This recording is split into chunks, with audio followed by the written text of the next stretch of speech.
City Varanasi live में आपका फिर से स्वागत है। मैं हूं अमित मिश्रा। आज 18वें लोकसभा का जो चुनाव हुआ पिछले दिनों पूरे देश में, आज मतगणना जारी है और मैं इस समय बनारस में जहां बैठा हूं, आप जानते हैं ये सबसे ज़्यादा प्रतिष्ठित सीट है। अगर पूरे मैं भारत की बात करूं तो यहां से 2 बार के सांसद जो कि देश के प्रधानमंत्री बने नरेंद्र मोदी जी हैं और तीसरी बार वो चुनाव मैदान में हैं। अभी तक वो अपने निकटतम प्रतिद्वंदी से आगे चल रहे हैं, लेकिन जो सारा सिनेरियो है इस बार की मतगणना का, इस बार का चुनाव किन मुद्दों पर लड़ा गया और क्या मुद्दे हावी रहे, इन सारे विषयों में बात करने के लिए हमारे साथ भाजपा पिछड़ा मोर्चा के क्षेत्रीय उपाध्यक्ष अनूप जी हैं। उनका स्वागत करते हैं। बहुत बहुत स्वागत अनूप जी आपका। अनूप जी, जिस तरह से चुनाव लड़ा गया और जिस तरह से 10 सालों का कार्य रहा भाजपा का, इस बार के क्या मुद्दे आपको लगे जो मुद्दे हावी रहे इस बार के चुनाव? इस बार के चुनाव में मुद्दे नहीं, भ्रम हावी थे। कुछ भ्रम फैलाने का काम जो विपक्ष की पार्टियों ने किया, चाहे कोई टकाटक 1 लाख रुपए दे रहा था, कोई लगातार झूठे रोजगार देने के वादे कर रहा था, तो इस तरह के भ्रम में जनता को उन्होंने बहलाने का काम किया, एक माया जाल दिखाया और इसमें वो सफल रहे। और बाकी जो हमारे काम है, हमने लोगों के स्किल पर काम देने का काम किया। चाहे आज काशी से लेकर के महाकाल की नगरी देख लीजिए, चाहे अयोध्या देख लीजिए, वहाँ लोगों का आवागमन, उनकी यातायात की सुगमता, जब वहाँ लोग ज़्यादा जाएंगे तो उनकी जीवन शैली उस क्षेत्र की बदलेगी, उनकी आय बदलेगी तो उनकी जीवन शैली बदलेगी। आज काशी में आप देखिए, ऐसे कोई होटल, धर्मशाला, लॉज खाली नहीं रहते हैं और जो आता है प्रतिदिन 2 लाख यात्री आते हैं और 2 लाख यात्री आएगा तो एक यात्री का मिनिमम खर्च भी अगर एक शहर में समझते हैं 5,000 रुपये की,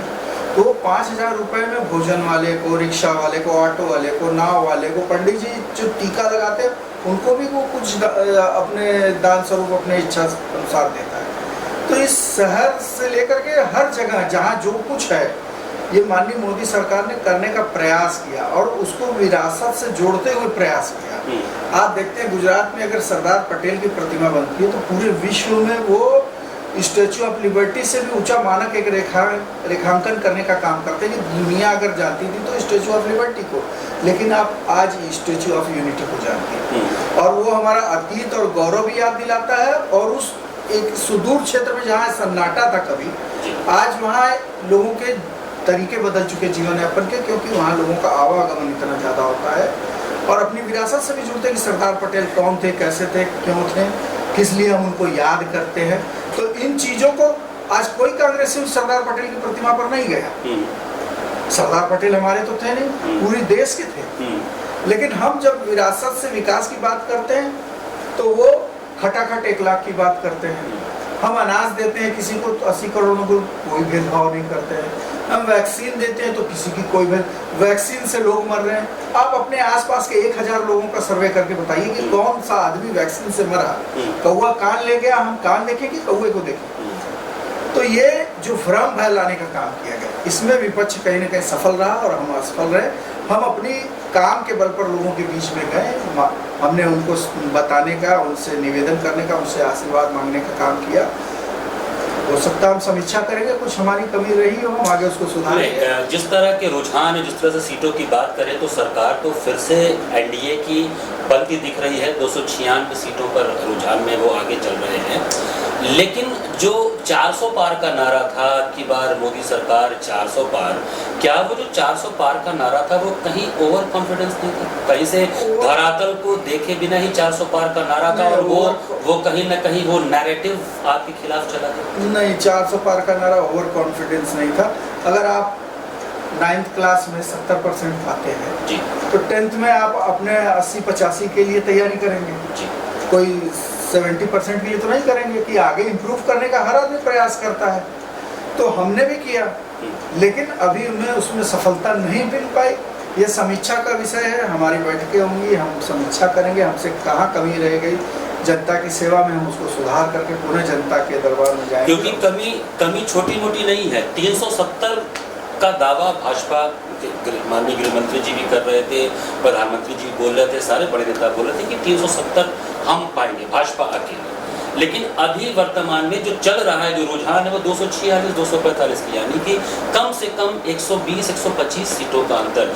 क्या ये नैरेटिव जो विपक्ष, जो राहुल गांधी, अखिलेश और सब लोगों ने मिलकर एक नैरेटिव देश में चलाया कि संविधान बदल देंगे, ये कर देंगे, वो कर देंगे, वो नैरेटिव ज़्यादा सफल हो गया और उस नैरेटिव का काट तोड़ने में, ढूंढने में आप लोग फेलियर नहीं, वो हमने जो पहले कहा था वही सी बात पर मैं रहूँगा कि जो भ्रम फैलाने में जनता के बीच में विपक्ष सफल रहा। आप देखिए, उन्होंने जाति जनगणना की बात, कहीं जाति जनगणना के नाम पर आप कर्नाटक में बैकडोर से उसको धर्म के नाम पर कर्नाटक में दे देते हैं मुसलमानों को, जो कि उस जाति में नहीं आते, रातों रात उनको ओबीसी घोषित कर देते हैं।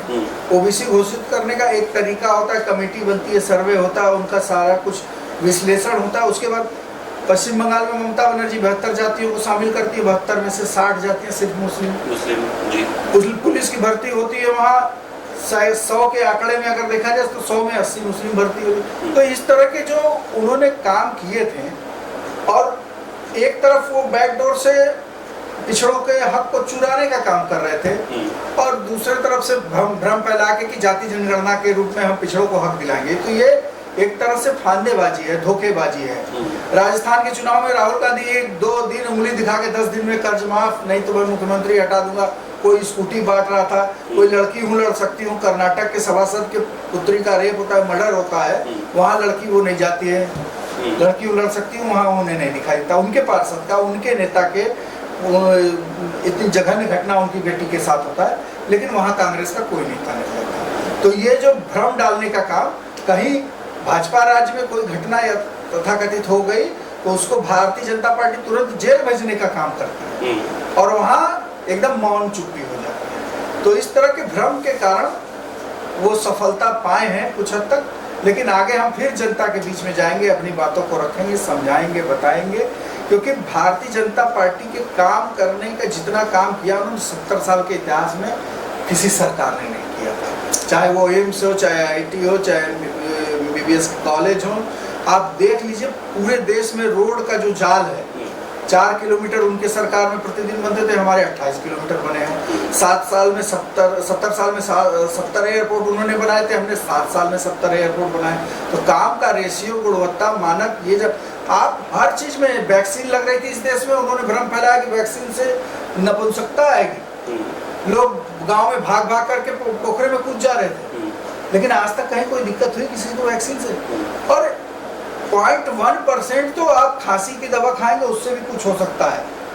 तो ये भ्रम फैलाने वाले लोग अल्पकालिक कुछ सफलता पाए हैं, लेकिन वो ज़्यादा दिन तक चलेगा नहीं। हम जनता के बीच में अपने आप काम को फिर बताएंगे, जताएंगे, जो भ्रम उन्होंने डाला है उसको हटाने का काम।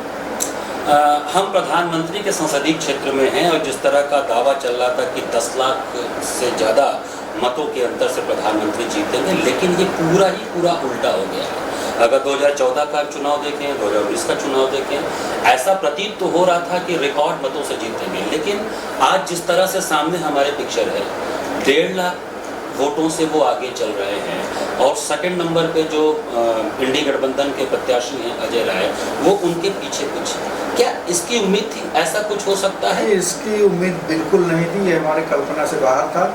लेकिन जो धरातल पर आया है, जनता ने जो भी दिया है आदेश, हम उसको सिर माथे लेते हैं। हम अपने आप की समीक्षा करेंगे। माननीय मोदी जी के काम में, उनकी मेहनत में रत्ती भर भी हमको शक नहीं है, न कमी है। जो व्यक्ति 18 घंटे हम भारतवासियों के लिए जागता है, कभी नवरात्र में सिर्फ गर्म पानी पी करके 9 दिन रहते। विदेश यात्रा पर लोग मजे के लिए जाते थे, विदेश यात्रा में वो सिर्फ गर्म गुनगुने पानी पर अपना एक हफ्ता मीटिंग करके देश के लिए जो संसाधन जुटाने का काम करते हैं। आज इतनी सारी बड़ी कंपनियां देश में आ रही हैं, आईफोन से लेकर के सब कुछ बना रही हैं, तो वो उनके विदेश दौरे का निमित्त है। आप देखिए, अमेरिका से लेकर के सारे देश कोई उनको पीछे से टोक करके हाथ मिलाता था। कहीं रशिया यूक्रेन का युद्ध भारतीयों के लिए रुक जाता था। अफगानिस्तान में अफगानिस्तान की जनता उस देश के जहाज से लटक लटक के भाग रही थी, और हमारे भारतीय सिख बंधु गुरु ग्रंथ साहब को सिर पे रख करके दिल्ली के एयरपोर्ट एयरपोर्ट पर उतरे, हरदीप पुरी साहब उनका स्वागत करते हैं। तो जब अपने भारतवासियों के लिए इतनी चिंता, और भारतवासियों के लिए पूरे विश्व के लिए चिंता, तुर्की से हमारे संबंध थोड़े ठीक नहीं थे, लेकिन फिर भी तुर्की के मदद के समय में हमने मदद भेजी, भूकंप के समय में। आपने देखा होगा वो तस्वीर भी अखबारों में कि बीना तिवारी मेजर डॉक्टर जो है सेना की, तुर्की की महिला उनका माथा चूम रही थी, उनके सेवा और सहयोग की भावना के कारण। तो इस भावना को देखते हुए भारत का मान सम्मान, वो सिर्फ उस महिला का माथा नहीं था, वो पूरे भारतवासियों का माथा था। इतना वैक्सीन 100 देशों को निःशुल्क भारत ने दिया, जिसका परिणाम है कि आपने देखा पापुआ गिनी की धरती पर जो मोदी जी उतरते हैं, जेम्स जोसेफ पांव छू करके स्वागत करते हैं। तो ये भावना व्यक्त करती है कि हम मुसीबत के समय जनता, जब पूरे दुनिया का व्यवसाय ठप था, तब माननीय मोदी जी ने 80 करोड़ जनता को अनाज देने का फैसला किया। कितना कड़ा फैसला रहा होगा कि हमारी इनकम बंद हो, फिर भी हम सेवा के लिए निकलेंगे। और सेवा के लिए सिर्फ हम ही नहीं निकले, वहाँ पर उन्होंने कहा कि हर व्यक्ति अपने पड़ोसी की चिंता करे कि वो भूखा न रहे। और उनकी आवाज़ का परिणाम था कि हर व्यक्ति चाहे एक पैकेट ब्रेड की भी क्षमता रखता था, अपने पड़ोसी के पास देने जाता था। भारतीय जनता पार्टी के पूरे कार्यकर्ताओं की टीम कोई प्रवासी मजदूरों को संपूर्णानंद से बस में बैठा रहा था, कोई उनके लिए अनाज दे रहा था, कोई उनके लिए सैनिटाइजर दे रहा था। ऐसा करते हुए कम से कम 2 कार्यकर्ताओं की मृत्यु की मैंने खबर सुनी। तो आप ये बताइए कि जिस पार्टी की, जिस नेता की भावना ऐसी हो, वो कैसे हम जनता का गलत कर सकते हैं। लेकिन ये जनता भ्रम में, विपक्ष भ्रम में डालने का काम की, उसके कारण उनको। अनुज जी, प्रश्न यही है कि अंतर्राष्ट्रीय स्तर पे भारत की साख बढ़ी, प्रधानमंत्री का पद बढ़ा, विश्व के चुनिंदा नेताओं में ये शामिल हैं और बहुत मजबूत नेता के रूप में हैं, लेकिन उनके अपने गढ़ में, क्योंकि उनका बनारस एक गढ़ है, वो तो बार बार आके बनारस को नहीं देख सकते, विकास की वो धारा बहा सकते हैं, उसको फुलफिल करने का काम तो यहाँ की जो उनकी यूनिट है, चाहे यहाँ के विधायक हों, सभासद हैं, वो उनके हाथ में है। क्या वो फेल हुए? अगर नैरेटिव कुछ चल रहा था कि ये संविधान बदल देंगे, ये कर देंगे, वो कर देंगे, आरक्षण खत्म कर देंगे, ओबीसीज का ये कर देंगे, या मुसलमानों को ये धर्म के नाम पर आरक्षण के विरोध में जो बातें कही गई कि धर्म के आधार पर हमारा संविधान भी आरक्षण देने की वकालत नहीं करता है, क्या ये सब नैरेटिव आप लोग बहुत मजबूती से नहीं पेश कर पाए? क्योंकि 1.5 लाख पौने 2 लाख वोट से अंतर्राष्ट्रीय स्तर का इतना बड़ा नेता अगर वो जीत रहा है इतने कम मार्जिन से, इसकी उम्मीद ना आपने की थी और ना मीडिया ने की थी, ना बनास की जनता ने की थी। तो क्या बूथ लेवल पे जो सबसे सशक्त पार्टी मानी जाती है भाजपा, इस बार के चुनाव में बूथ लेवल में कहीं असफल रहे? बूथ लेवल में लोगों को लाने में, या लोगों के घर घर पर्ची पहुंचाने में, या अन्य कारणों से, या कुछ आपसी गुटबाजी, या बाहर के जो आयातित नेता आए उनके कारण, क्या समझते हैं? देखिए, ये तो पार्टी के अंदर समीक्षा का विषय है, इसके लिए बड़े नेता बैठेंगे, वो अपनी समीक्षा करेंगे। लेकिन अगर हम इसके लिए किसी को दोषी, खुद को मैं इसके लिए दोषी मानता हूँ, कहीं ना कहीं हमारी मेहनत में कमी रही होगी, क्योंकि जितना हम सब के लिए मोदी जी ने किया, काशी वासी इंक्लूडिंग पूरा भारत, वो हमारी आने वाली पीढ़ियां ऋणी रहेंगी इसके लिए। जितना उन्होंने कर दिया, चाहे खिलाड़ी हो, चाहे डॉक्टर हो, चाहे हर क्षेत्र में आप बनारस के किसी कोने में जाएंगे, ऐसा कुछ नहीं है जो जहाँ किसी घाट पर कभी एकदम जंगल हुआ करता था, आज वहाँ नमो घाट है। आप देखिए, और सिर्फ घाट ही नहीं, उनके यात्रियों के आने के लिए सुगमता, चाहे एयरपोर्ट हो, चाहे रेलवे स्टेशन हो, चाहे बनारस में एसी बसें चलती हैं रोड पर आज के डेट में, बैटरी वाली, प्रदूषण से लेकर पर्यावरण, हर चीज की चिंता। अभी माननीय मोदी जी ने चुनाव के बाद बोला कि 5 जून को पर्यावरण दिवस है, आप सभी उसको मजबूती से मनाइएगा। तो एक एक पल भारत की चिंता में जो जीता है, हमारे लिए सोचता है, चिंतन करता है, ये सीधे सीधे मैं अपनी इसको कमी मानता हूँ कि ये हमारी काम में, मेहनत में कहीं कोई कमी रही होगी। बाकी की समीक्षा पार्टी के नेता अपना बैठकों में चिंतन करेंगे, मनन करेंगे कि कहाँ कौन सी कमी रह गई। ये मेरी निजी कमी है कि मैं मोदी जी के लिए इतने शायद अपना सर्वस्व नहीं दे सका। अनुज जी, आपसे बड़े विभागी से बातचीत हो रही है, हर विषय पर हम लोग बात कर रहे हैं। मेरे मन में प्रश्न आ रहा है कि 2014 में जब मोदी जी चुनाव जीते, एक मजबूत सरकार लेके आए, 2019 में और अच्छे सीटों से आगे गए, लेकिन इस बार का जो परिप्रेक्ष्य दिख रहा है, जो वर्तमान सिचुएशन दिख रहा है, 298 एनडीए गठबंधन को मिलता दिख रहा है अभी तक का जो रुझान। और बीजेपी 242-244 सीट पे है, जो कि बहुमत 272 से अभी भी 30-28 सीट पीछे है। अगर सरकार बन भी जाती है तो क्या उसी मजबूती से निर्णय ले पाएंगे? क्योंकि कई दलों का घटक है एनडीए, एक मजबूती से एक डर लगा रहता है कि कोई मेरा साथ छोड़ सकता है तो मैं ये डिसीजन लूँ न लूँ, क्योंकि इन्होंने बहुत से कड़े डिसीजन लिए। सर्जिकल स्ट्राइक हो, हलाला हो, 3 तलाक हो, चाहे वो नोटबंदी हो, ये सब बहुत बड़े डिसीजन थे जिसको एक बार में लिया और देश हित के लिए काम किया, जिसके दूरगामी परिणाम आएंगे अभी शायद न दिखे। जैसे आज अगर हम सर्जिकल स्ट्राइक करके दिखाए तो ये गया एक मैसेज कि भारत भी जवाब देगा और भारत भी अंदर घुस के मारेगा। ये करने वाले प्रधानमंत्री मोदी थे। क्या इस बार ऐसे कड़े कुछ डिसीजन जो अभी पेंडिंग काम है उसको करने में बाधा उत्पन्न होगी अगर इतने में ही सिमट के रह जाते हैं? देखिए, देश हित में जो निर्णय होगा उसके लिए मोदी जी का एक वाक्य है कि दल से बड़ा देश, और उसके लिए वो निर्णय लेने में हिचकेंगे नहीं। परिणाम क्या होगा ये अलग बात है, क्योंकि जो देश हित में होगा वही निर्णय बोलेंगे। मेरे हित में, परिवार के हित में, दल के हित में है कि नहीं है, देश के हित में अगर है वो निर्णय करना है तो करना है। और वो उसके लिए मोदी जी के मजबूत इरादे में कहीं कोई हमें शक शंका नहीं है। और आगे आने वाले दिनों में स्थितियाँ और सुधरेंगी। अभी 5 बजे तक पूरे परिणाम आ जाएंगे। हमें ऐसा उम्मीद है कि और स्थिति जहां हम खड़े हैं उससे बेहतर होगा। अभी संपूर्ण परिणाम नहीं आया है हमारे सामने, तो इसलिए हाँ, पिछली बार से हमारे सीटें कम है, इसमें हमें स्वीकार करने में कोई कोताही नहीं है। ले इस स्थिति को आगे हम क्या कमी रह गई, समीक्षा के माध्यम से हमारे नेतागण विचार करेंगे, हमको जैसा निर्देश देंगे हम उस पर चलने का काम और फिर जनता के बीच अपनी बात समझाने का काम करेंगे। लेकिन निर्णय लेना जो देश के हित में होगा उसमें मोदी जी का कोई सानी नहीं, कोई हिचक नहीं होगा। और जहाँ तक इस चुनाव की बात है, आपने चुनाव के पहले देखा था चाइना से लेकर जॉर्ज सोरेस तक हर विषय, कनाडा से लेकर के कितनी शक्तियाँ भारत के ऊपर लगी हुई थी कि मैं पैसे की नदी बहा दूंगा, मैं चाइना, एक तरफ से बैकडोर से कोई चाइना के दूतावास में जाता था। इस तरह से किस समय कि जब देश के सैनिक गलवान में लड़ रहे थे उस समय वो चाइना के सैनिक चाइना दूतावास में जा करके उनके साथ मिलने का गुपचुप काम करते थे। तो ये देश की जनता समझ सकती है कि किस भावना से जाते थे। और फिर उसके बाद भ्रम फैला करके कि जो झूठ बोलना है, हमें आना नहीं है, टकाटक 1 लाख का वादा कर दो, कोई कुछ वादा कर दो, जब देना नहीं तो कोई भी वादे करिए आप।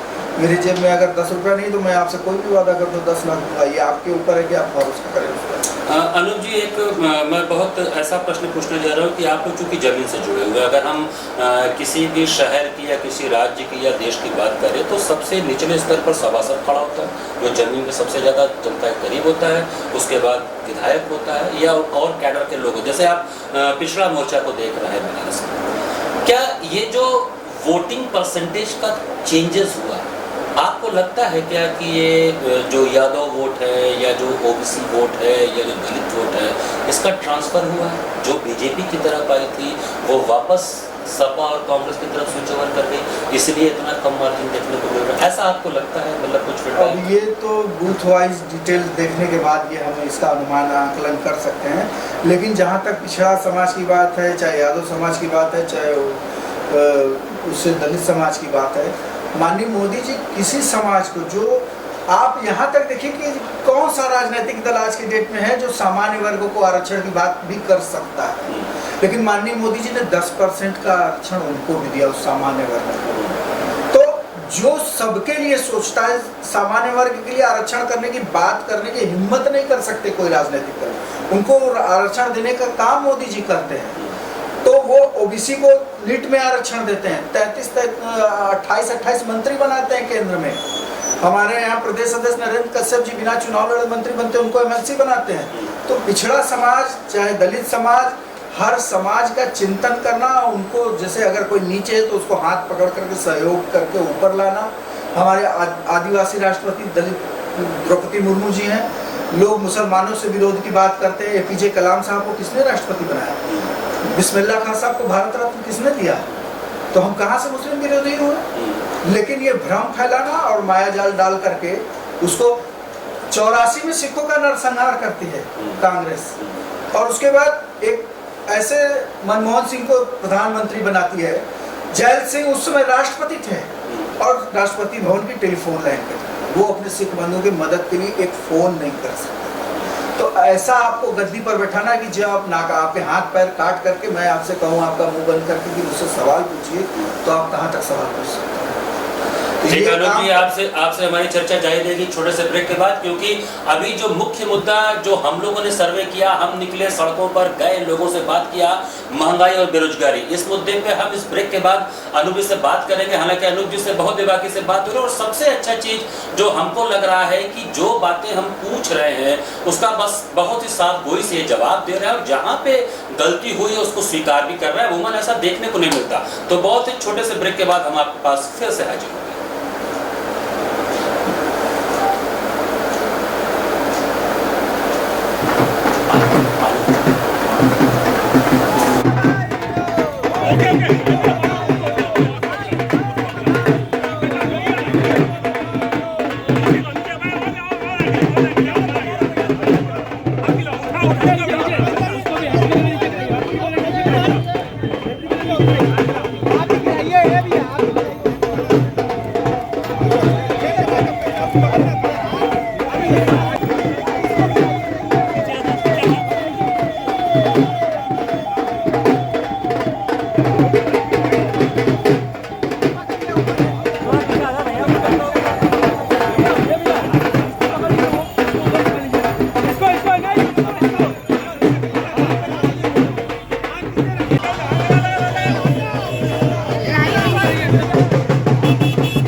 दर्शकों, फिर से स्वागत है आपका। हम ब्रेक पे जाने से पहले हमने आपको बताया हमारे साथ अनूप जायसवाल जी हैं, जो भाजपा पिछड़ा मोर्चा के क्षेत्रीय उपाध्यक्ष हैं। हम बहुत साफ गोई से इनसे बातचीत कर रहे हैं, चूंकि हम सबसे हॉट सीट पे हैं।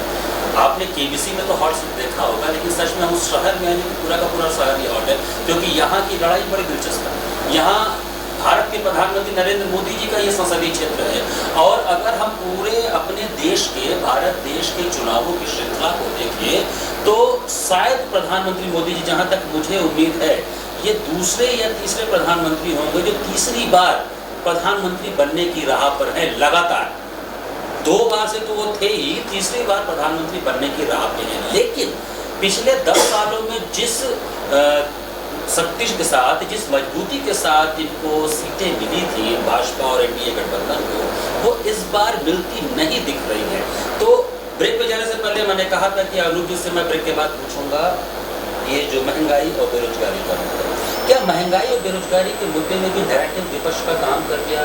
उन्होंने जो अफवाहें फैलाई, या सच में जनता के लिए महंगाई बहुत बड़ा मुद्दा था? क्योंकि आज सच में अगर महंगाई की मार देखें तो चीज़ों के दाम में बहुत उछाल है। क्या आपको ये लगता है?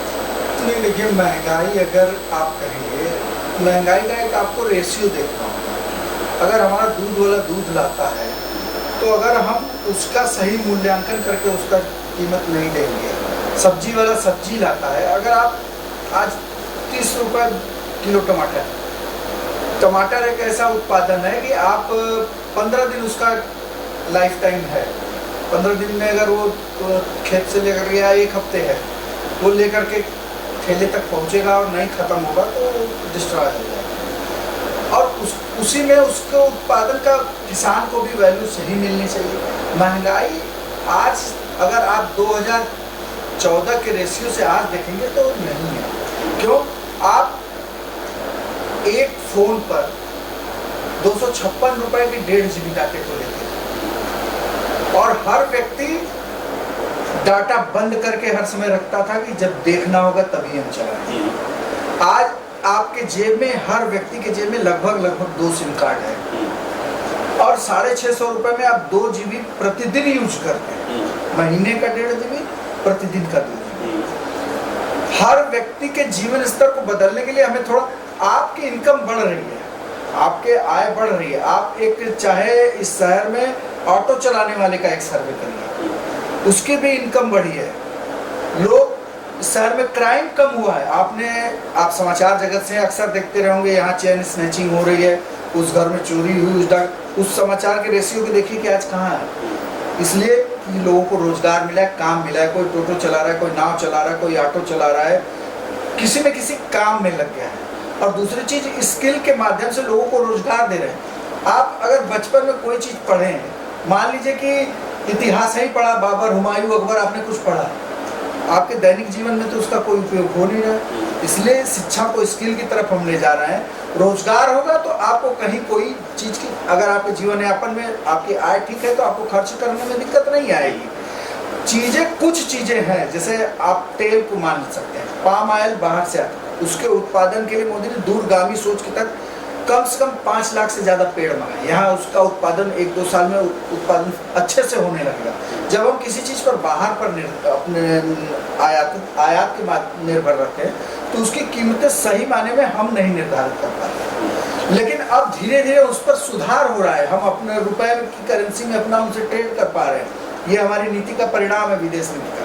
तो इस तरह छोटी छोटी चीजें करके हम बहुत सारी चीजें जुटा रहे हैं, जिसके कारण महंगाई थोड़ा 800 रुपए का cylinder, Renuka Chaudhary press conference में पत्रकारों को कह रही थी कि आप 800 रुपए का सिलेंडर नहीं ले सकते। 2014 में 800 का, आज 1000 का। किस रेशियो में महंगाई है बताइए तो जरा, 200 रुपए। और आज उस समय जिस आप एक मजदूर को ले आते थे 450 में, आज 650 में ला रहे हैं। तो सबका इनकम बढ़ा है। ये ठीक है कि कुछ चीजों पर है यदा कदा, लेकिन उस पर भी निरंतर सरकार कंट्रोल करने का काम करती है। लेकिन ये अफवाह बना करके उसको बड़ा बना देते हैं ये लोग, विपक्ष के लोग। भ्रमजाल जो मैंने कहा, उस भ्रमजाल में वो सफल रहे हैं। आगे हम उस लड़ाई को और गंभीरता से लड़ेंगे, क्योंकि हम देख रहे हैं कि जितना काम और जनता के जीवन को सरल सुगम बनाने का काम किया भारतीय जनता पार्टी ने। आपकी इनकम मान लीजिए 10,000 रुपये, अभी घर में कोई बीमार पड़ता है, 5 लाख रुपए की जरूरत है, आपके पास नहीं आएगा 1-5 लाख रुपए। लेकिन उस समय गवर्नमेंट जो सरलता के लिए आपको आयुष्मान कार्ड देती है ना, उससे इस अस्पताल में आपका इलाज फ्री हो जाएगा। तो गवर्नमेंट आपको कोई चीज फ्री दे या जरूरत के वक्त आपका मदद करके, हाथ पकड़ करके आपको उस गड्ढे से बाहर निकाले, ये गवर्नमेंट का काम है। फ्री देने से आपको पैरालाइज नहीं करना है। वेनेजुएला बहुत संपन्न देश था, पेट्रोल उसके यहाँ इतना है कि किसी के पास नहीं था, लेकिन आज वो भुखमरी के कगार पर है फ्री की योजनाओं से। तो हमारी जो देश को समृद्ध बनाना है, और देश को समृद्ध हम तब बना सकते हैं जब देश का नागरिक समृद्ध होगा, और जब समृद्ध होगा जब उसके पास ज्ञान होगा, स्किल होगा, उसके अपने कार्य क्षमता में वृद्धि होगी। तो इसके लिए माननीय मोदी जी काम करते हैं और उसमें निरंतर सफलता मिल रही है। चाहे शिक्षा के क्षेत्र में आप देखिए, खेल के क्षेत्र में देखिए, सेना के क्षेत्र में देखिए, किसी भी क्षेत्र में देखिए, हमारी भारत की साख बढ़ रही है। आपने भ्रमजाल की बात की आलोक जी, और जो विपक्ष है यही दोष सरकार पे लगाता है कि पिछले 10 साल से भ्रमजाल सरकार फैला रही है। चाहे वो हम जीडीपी की बात करें, चाहे चाइना हमारे ज़मीनों को हड़प रहा है और हम उस पर सफाई देते हैं कि चाइना हमारे सीमा के अंदर तक नहीं आया है। तो भ्रमजाल किसको माना जाए? जो आप अभी वर्तमान में कह रहे हैं कि विपक्षियों ने भ्रमजाल फैलाया, या विपक्षियों की बात? क्योंकि जो रिजल्ट हमारे सामने है, अपने नैरेटिव में तो विपक्ष सफल होता दिख रहा है। उनका कहना है कि जीडीपी पे आप फेक न्यूज़ देते हैं, जीडीपी उतनी नहीं है जितनी आप दिखा रहे हैं। इसी तरह चाइना हमारे बॉर्डर के अंदर घुस के बैठा हुआ है और आप हमको एग्जैक्ट सिचुएशन नहीं पता। ये तो आप नेहरू के ज़माने से अगर समाचार पत्र, हमारी आपकी उतनी उम्र नहीं है, लेकिन इतिहास में जो लिखा है उसे आप देख सकते हैं कि किसने देश को फ्री बांटा। कच्चा तेल श्रीलंका को दिया, चाइना को ज़मीन दिया, हर जगह इन्होंने जो देश मिलना भी चाहते थे, भूटान से लेकर नेपाल तक कि मुझे हमें भारत में विलय कर लो, उसको भी मना कर दिया। दूसरी बात, जब गलवान में हमारे सैनिक मारे जाते हैं तब ये अपने आप को देश को भ्रम में डालने का काम करते हैं। पाकिस्तान में घुस करके अभिनंदन मारते हैं, 48 घंटे में वापस आते हैं और देश में इतना बड़ा आयरन लेडी अपने को बनने वाली 92,000 सैनिक पाकिस्तानी आत्मसमर्पण करते, लेकिन हमारे 54 वायुसेना के वीर उसी पाकिस्तान में रह जाते हैं। अगर हमारा आदमी उधर 91,000 हम आपके रोके हुए हैं, लेकिन हमारे 54 सैनिकों को आपने किस आधार पर छोड़ दिया वहां पर? तो ये सिर्फ जो नैरेटिव गढ़ा गया था ना, उसका परिणाम है। इन्होंने, आप देखिए कि जिस समय पाकिस्तान की असेंबली में खड़ा होकर के वहां का सांसद कह रहा है कि अभिनंदन को अगर हम नहीं वापस करते तो भारत हमला कर देता, भारत पाकिस्तान को तबाह कर देता, लेकिन उसी भारत में नेता यहाँ के विपक्ष के सबूत मांगते हैं, सर्जिकल स्ट्राइक, एयर स्ट्राइक का। तो आप बताइए कि वो पाकिस्तानी कह रहा है कि भारत मारा, लेकिन आप बता रहे हैं कि बम जंगल में गिरा है, पेड़ पे गिरा है, कहाँ गिरा है हमें नहीं बताएं। अगली बार उनको बम के साथ बांध के ले जाना चाहिए, भाई देख लो कहाँ गिराया था हमने।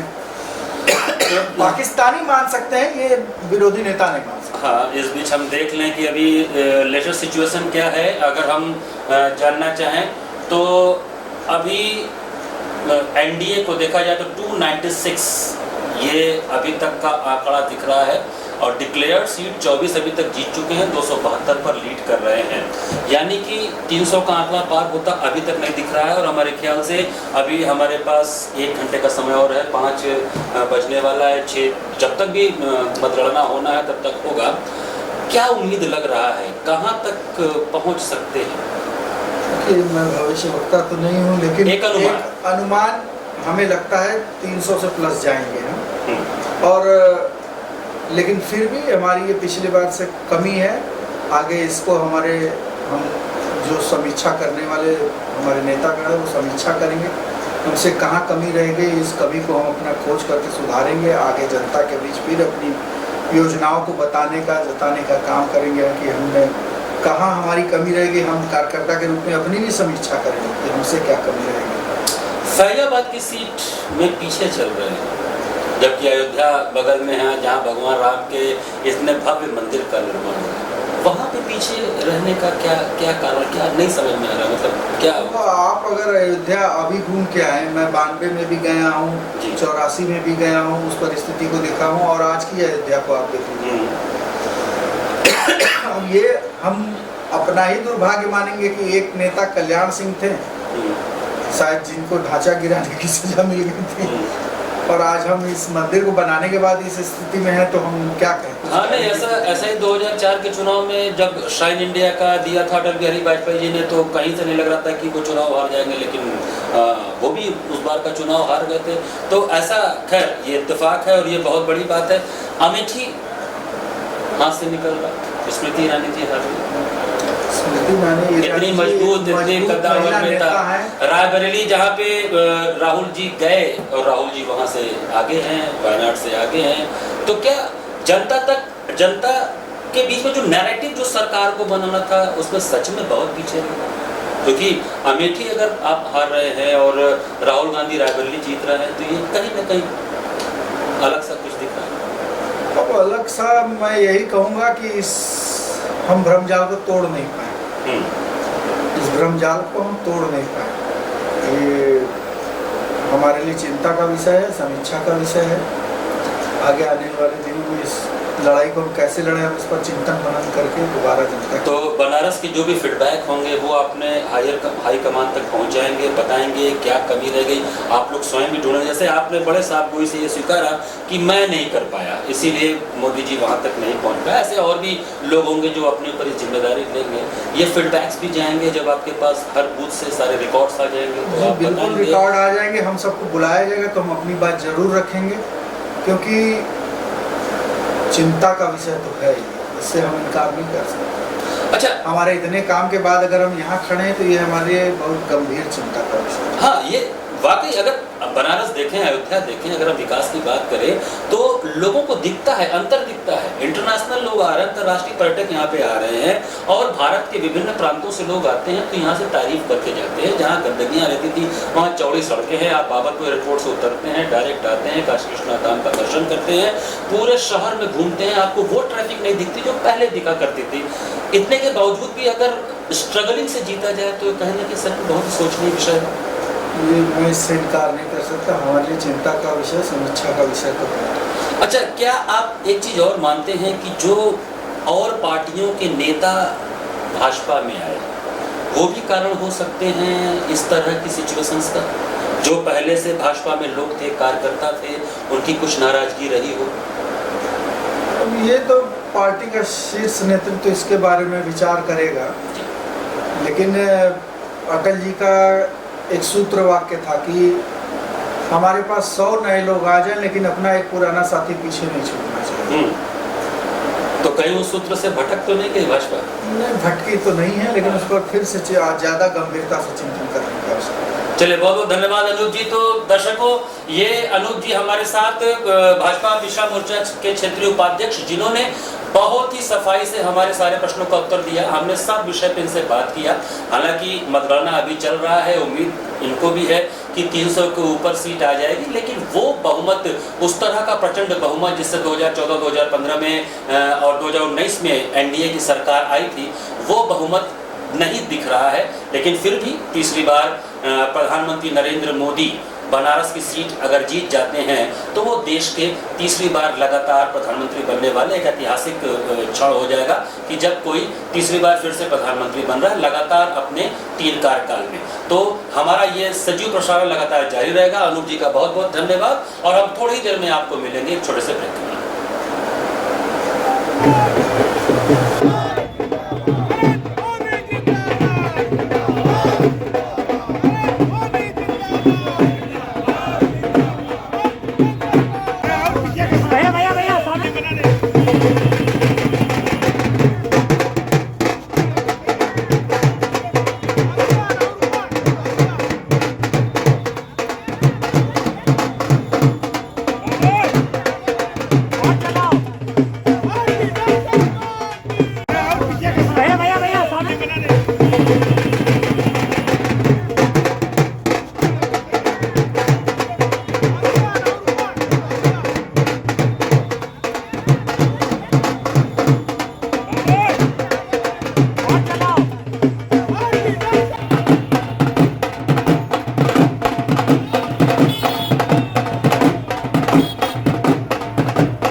ये एक नया पन्ना है, क्योंकि ये बदलाव भी बता रहा है, लेकिन इसी के साथ ये भी कह रहा है कि फिर एक बार मोदी सरकार, लेकिन गठबंधन की सरकार 245 है बीजेपी। जेडीयू के वरिष्ठ नेता केसी त्यागी की तरफ से दी गई है वो ये कि जेडीयू का इंडिया के साथ जाने की संभावनाओं से इनकार है। कहा है कि एनडीए में ही रहेंगे नीतीश कुमार, किसी भी तरीके से कोई बदलाव होगा नहीं। इंडिया गठबंधन की तरफ से कोशिशें हो रही है कि बीजेपी के जो गठबंधन पार्टनर है एनडीए में, उनकी तरफ से या कोई टूट कर अगर इंडिया की तरफ जाएगा तो बाजी पलट सकती है। वो तो दावा कर रहे हैं कि शाम तक कुछ भी हो सकता है। आलोक शर्मा जो कि राष्ट्रीय प्रवक्ता है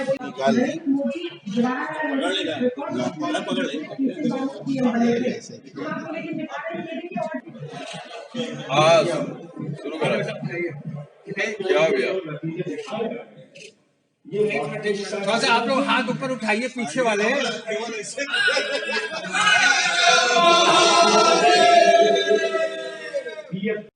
नहीं, विपक्ष तो कुछ भी कहता रहे, उससे कहने सुनने नहीं। देश की जनता ने फिर पुनः अपने प्रधानमंत्री मोदी जी को विश्वास जताया है और बहुमत से सरकार मोदी जी की बनेगी, और हम लोग को भी पूरा विश्वास है इस बात का।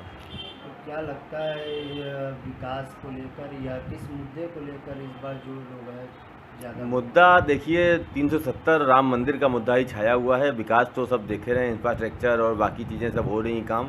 मेन मुद्दा हिंदुत्व का मुद्दा है।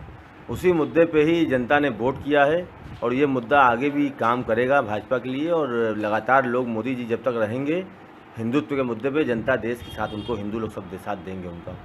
बात करें उत्तर प्रदेश की, तो उत्तर प्रदेश में 80 सीटें हैं और 80 सीटें में 70 सीट भाजपा और 11 सीट विपक्ष है। जिस तरह से ओपिनियन पोल आ रहा है, तो क्या लगता है कि भाजपा की कितनी बढ़त होगी इस बार? भाजपा के 75 आनी चाहिए जिस हिसाब से वोटिंग हुई है। लेकिन विपक्ष तो दावा कर रहा है कि 40 सीट। विपक्ष तो अपनी सरकार बना रहे हैं, उनके प्रदेश अध्यक्ष कांग्रेस के बोल रहे हैं कि हमारी सरकार बनने वाली, उनका क्या हो, तो ख्याली पुलाव देख रहे सपने पका रहे हैं, उनका कुछ कहने का मतलब नहीं है।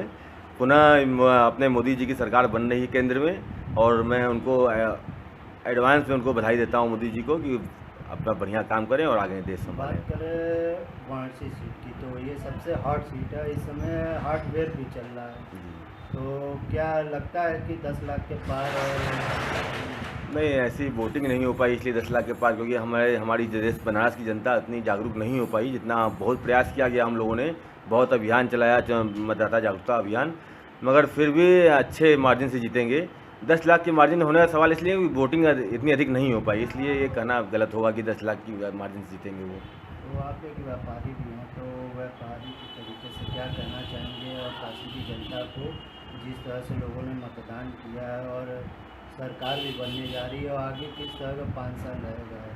नहीं, हमारा यही कहना है, मोदी जैसे व्यापारियों ने मोदी जी के ऊपर विश्वास जताया, पुनः उनको फिर वोट देके अपना सांसद प्रधानमंत्री बनने के लिए केंद्र में भेजा है, तो मोदी जी व्यापारियों के ऊपर ध्यान दें। हम लोगों की मांग व्यापारी आयोग की रही है, मोदी जी इस मांग पर विचार करके व्यापारी आयोग का गठन करें, यही हमारी उनसे मांग अपनी शुरू से रही है, और आज भी हम लोग उनसे यही डिमांड करते हैं और शुभकामनाएँ देते हैं उनको। देखिए, सारे एग्जिट पोल आप देख लीजिए और जनता का झुकाव देख लीजिए, देश का विकास देख लीजिए, प्रदेश में सुरक्षा का माहौल देख लीजिए। इन सब सारी चीज़ों के बावजूद भी अगर विपक्ष कहता है कि वो उनकी फुल मेजॉरिटी आ रही है, तो ये उनकी एक नादानी है। और कल तो रिपोर्ट आना ही है, 400 के पार मोदी जी ने कहा है, तो 400 के आसपास ज़रूर रहेगी एनडीए, इसका पूर्ण विश्वास है। लेकिन जिस तरह से सारी चैनलें दिखा रही हैं कि वो 270 और 71 तक सिमट 370 तक, तो क्या लगता है 400 आंकड़ा पार होगा? एकदम 400 का आंकड़ा पार होगा, निश्चित होगा पार। बात करें यूपी की 80 सीटें की, उसमें भी जो है 70 सीटें के करीब बीजेपी के खाते में जा रही है, और इंडिया गठबंधन 11 सीटें जो है पार। क्या लगता है आपको, यूपी में भी कुछ बढ़ोतरी है सीट को लेकर? यूपी में 70 प्लस रहेगा सीट एनडीए का, ये पूर्ण विश्वास है।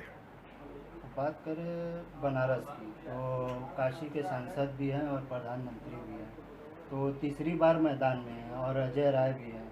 तो अजय राय का कहना है कि लगभग मैं 2 लाख वोटों से जीतूंगा आगे।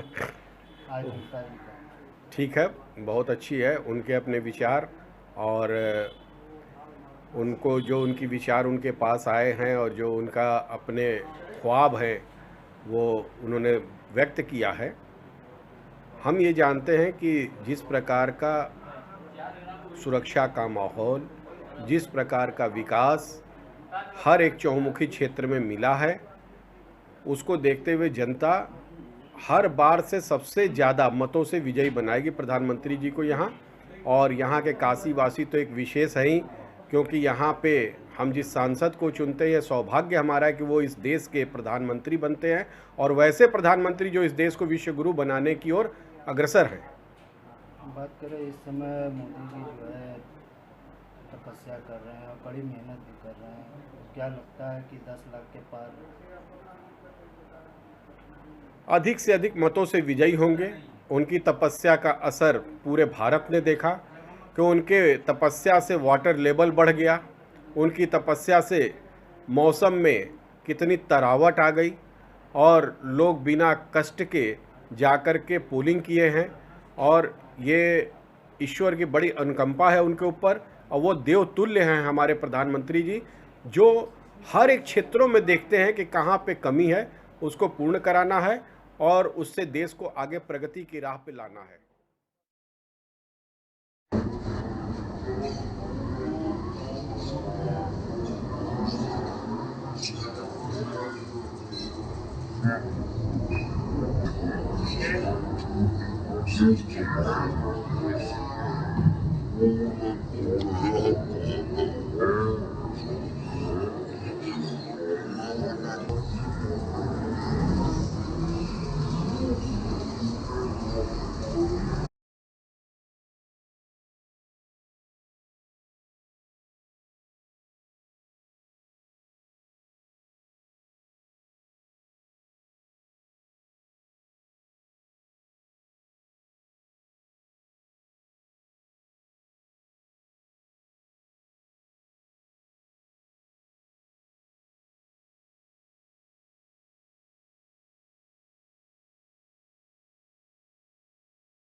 ये एक नया पन्ना है क्योंकि ये बदलाव भी बता रहा है, लेकिन इसी के साथ ये भी कह रहा है कि फिर एक बार मोदी सरकार लेकिन गठबंधन की सरकार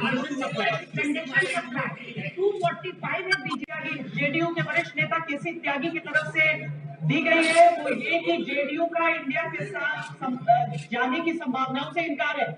कहा है कि एनडीए में ही रहेंगे नीतीश कुमार, किसी भी तरीके से कोई बदलाव होगा नहीं। इंडिया गठबंधन की तरफ से कोशिशें हो रही है कि बीजेपी के जो गठबंधन पार्टनर है एनडीए में, उनकी तरफ से या कोई टूट कर अगर इंडिया की तरफ जाएगा तो बाजी पलट सकती है। वो तो दावा कर रहे हैं कि शाम तक कुछ भी हो सकता है। आलोक शर्मा जो कि राष्ट्रीय प्रवक्ता है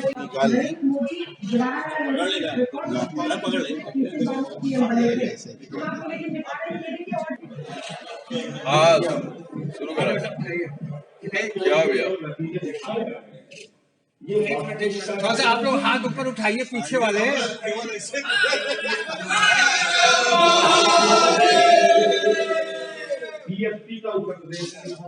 एक बार होते तक बाजी पलटेगी, लेकिन केसी त्यागी जो कि जेडीयू के दिग्गज नेता है वो इससे साफ इनकार कर रहे हैं। और केसी त्यागी जी हमारे साथ इस वक्त जुड़ रहे हैं फोन लाइन पर।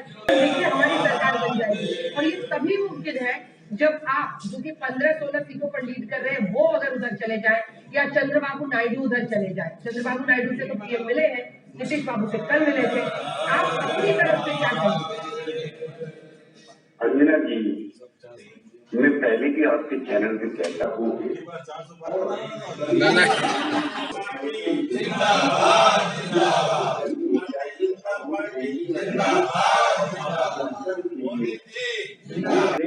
इसलिए ऐसी किसी भी बात को मैं सिरे से खारिज करता हूँ कि हम एनडीए से बाहर आएंगे या किसी और गठबंधन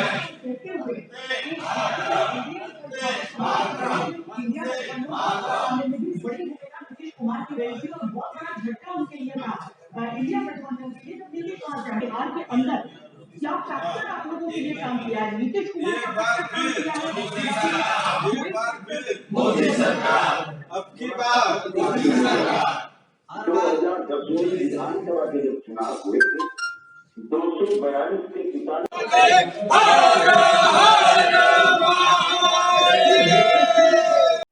नहीं, विपक्ष तो कुछ भी कहता रहे, उससे कहने सुनने नहीं। देश की जनता ने फिर पुनः अपने प्रधानमंत्री मोदी जी को विश्वास जताया है और बहुमत से सरकार मोदी जी की बनेगी और हम लोग को भी पूरा विश्वास है इस बात का। तो क्या लगता है विकास को लेकर या किस मुद्दे को लेकर इस बार जो लोग हैं ज़्यादा मुद्दा देखिए 370 राम मंदिर का मुद्दा ही छाया हुआ है। विकास तो सब देखे रहे हैं, इंफ्रास्ट्रक्चर और बाकी चीज़ें सब हो रही हैं काम। मेन मुद्दा हिंदुत्व का मुद्दा है। उसी मुद्दे पे ही जनता ने वोट किया है और ये मुद्दा आगे भी काम करेगा भाजपा के लिए और लगातार लोग मोदी जी जब तक रहेंगे हिंदुत्व के मुद्दे पे जनता देश के साथ उनको हिंदू लोग सब साथ देंगे उनका।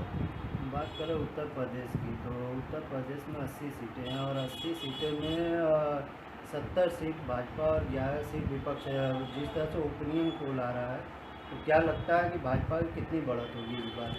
भाजपा के 70-75 आनी चाहिए जिस हिसाब से वोटिंग हुई है। लेकिन विपक्ष तो दावा कर रहा है कि 40 सीट। विपक्ष तो अपनी सरकार बना रहे हैं। उनके प्रदेश अध्यक्ष कांग्रेस के बोल रहे हैं कि हमारी सरकार बनने वाली, उनका क्या हो, तो ख्याली पुलाव देख रहे सपने पखा रहे हैं। उनका कुछ कहने का मतलब नहीं है।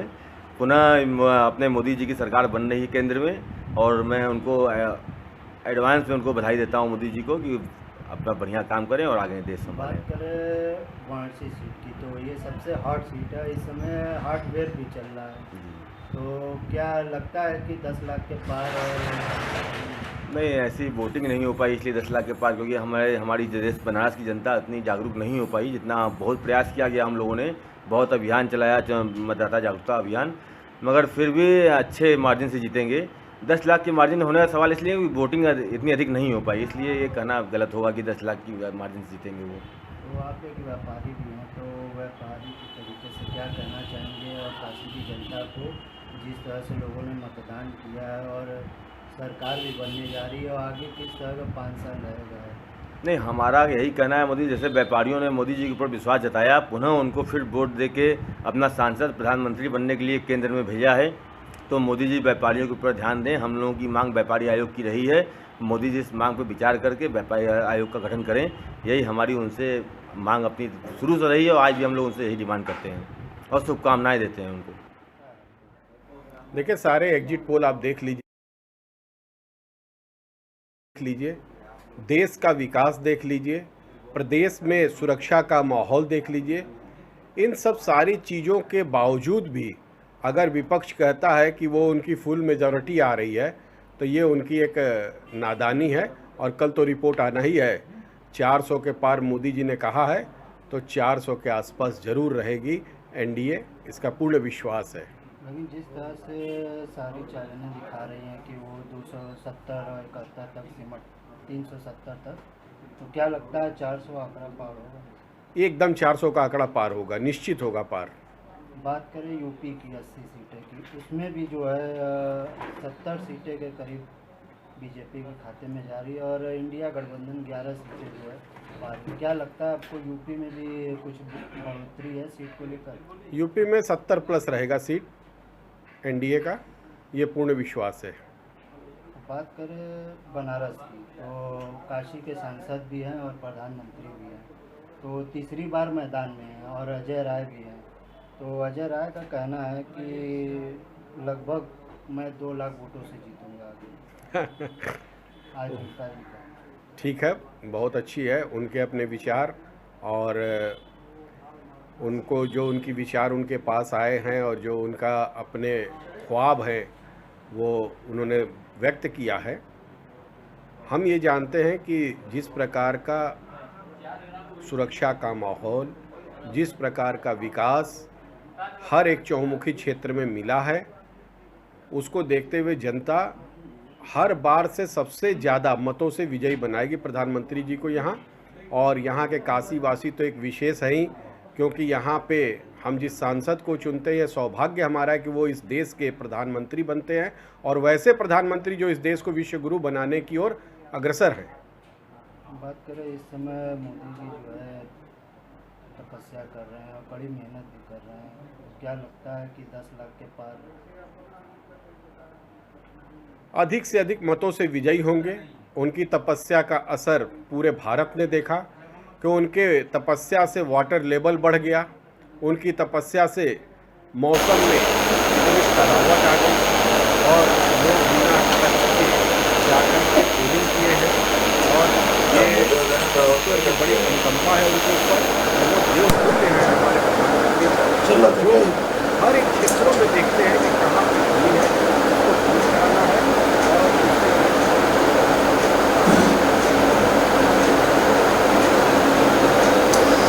नमस्कार दर्शकों, आपका फिर से स्वागत है। जैसा कि हम आपको आज मतगणना का अब एकदम से ही अंतिम चरण चल रहा है, हम आपको बताएं आज 4 जून 18वीं लोकसभा, देश के सारे सीटों के रुझान तकरीबन सबके सामने हैं और थोड़ी ही देर में मतगणना के कार्य पूरे हो जाएंगे और सारी सीटों के रिजल्ट हमारे सामने होंगे। अभी तक के रुझान में तकरीबन 296 सीटों पर एनडीए आगे दिख रहा है और 230-232 सीटों पर इंडी गठबंधन और 17 से 18 सीटें अन्य को जाती हुई दिख रही हैं, जो कि रुझान है। हमारे साथ अब पैनल में हैं श्री राजेश जी, हम उनका बहुत बहुत स्वागत करते हैं। और नमस्कार राजेश जी, जो कि बनारस से एक वरिष्ठ पत्रकार हैं और हम इस चुनाव के विषय में और ख़ासकर बनारस का जो सीट है उस पर और पूरे प्रदेश में और देश में क्या स्थिति रही है, इस विषय पर बात करेंगे। राजेश जी, बहुत बहुत स्वागत है आपका। और सबसे पहले ये जो बनारस की सीट, जो सबसे हॉट सीट मानी जा रही है, प्रधानमंत्री का सीट है, नरेंद्र मोदी तीसरी बार यहाँ से खड़े हुए हैं और वो अपने निकटतम प्रतिद्वंदी से बहुत ज़्यादा मार्जिन से आगे नहीं होके जीत पाए। मात्र 1.5 लाख के आसपास का जो वोट परसेंटेज, जो वोट की गिनती है, उससे वो जीत पाए हैं, जो कि तीनों ही कार्यकाल में देखा जाए तो सबसे कम मार्जिन। क्या कारण है?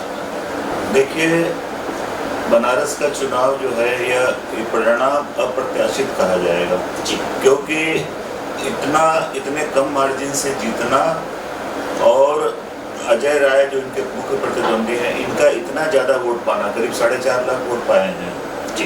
इतना वोट 4,60,000 करीब वोट, 457 इतने वोट, क्योंकि पिछली बार आपको याद होगा ये 1 लाख से कम वोट पाए थे। 1,54,000 कितना वोट पाए, तीसरे नंबर पे थे। और इस बार इन्होंने 3 गुने की बढ़ोतरी की है। तो एक तरह से यह कहा जाएगा कि बनारस के मतदाताओं ने, मोदी की वजह से कम नहीं हुआ है, मोदी ने तो अपना काम कर दिया जितना उनको करना था, बनारस का सब जगह विकास हुआ है, लेकिन बनारस के स्थानीय जनप्रतिनिधि और यहाँ के जो संगठन में लोग हैं, उनका कहीं न कहीं जनता से जुड़ाव कम हो गया था। जनता की तमाम यहाँ मूलभूत समस्याएं हैं, जैसे यातायात है, पानी की समस्या है, सीवर की समस्या है, कई जगह सीवर ओवरफ्लो करना है और यहाँ इतना बेहिसाब सड़क पे ट्रैफिक है जिसकी वजह से लोगों का आना जाना मुश्किल है। व्यापारियों की अलग समस्या है, क्योंकि यहाँ पे जीएसटी की जो 10-10 रुपये, 15-15, 20-20, 50-50 रुपये की जो अंतर आ रहे हैं जो डाटा में, उसमें व्यापारियों को जीएसटी की नोटिस मिल रही है।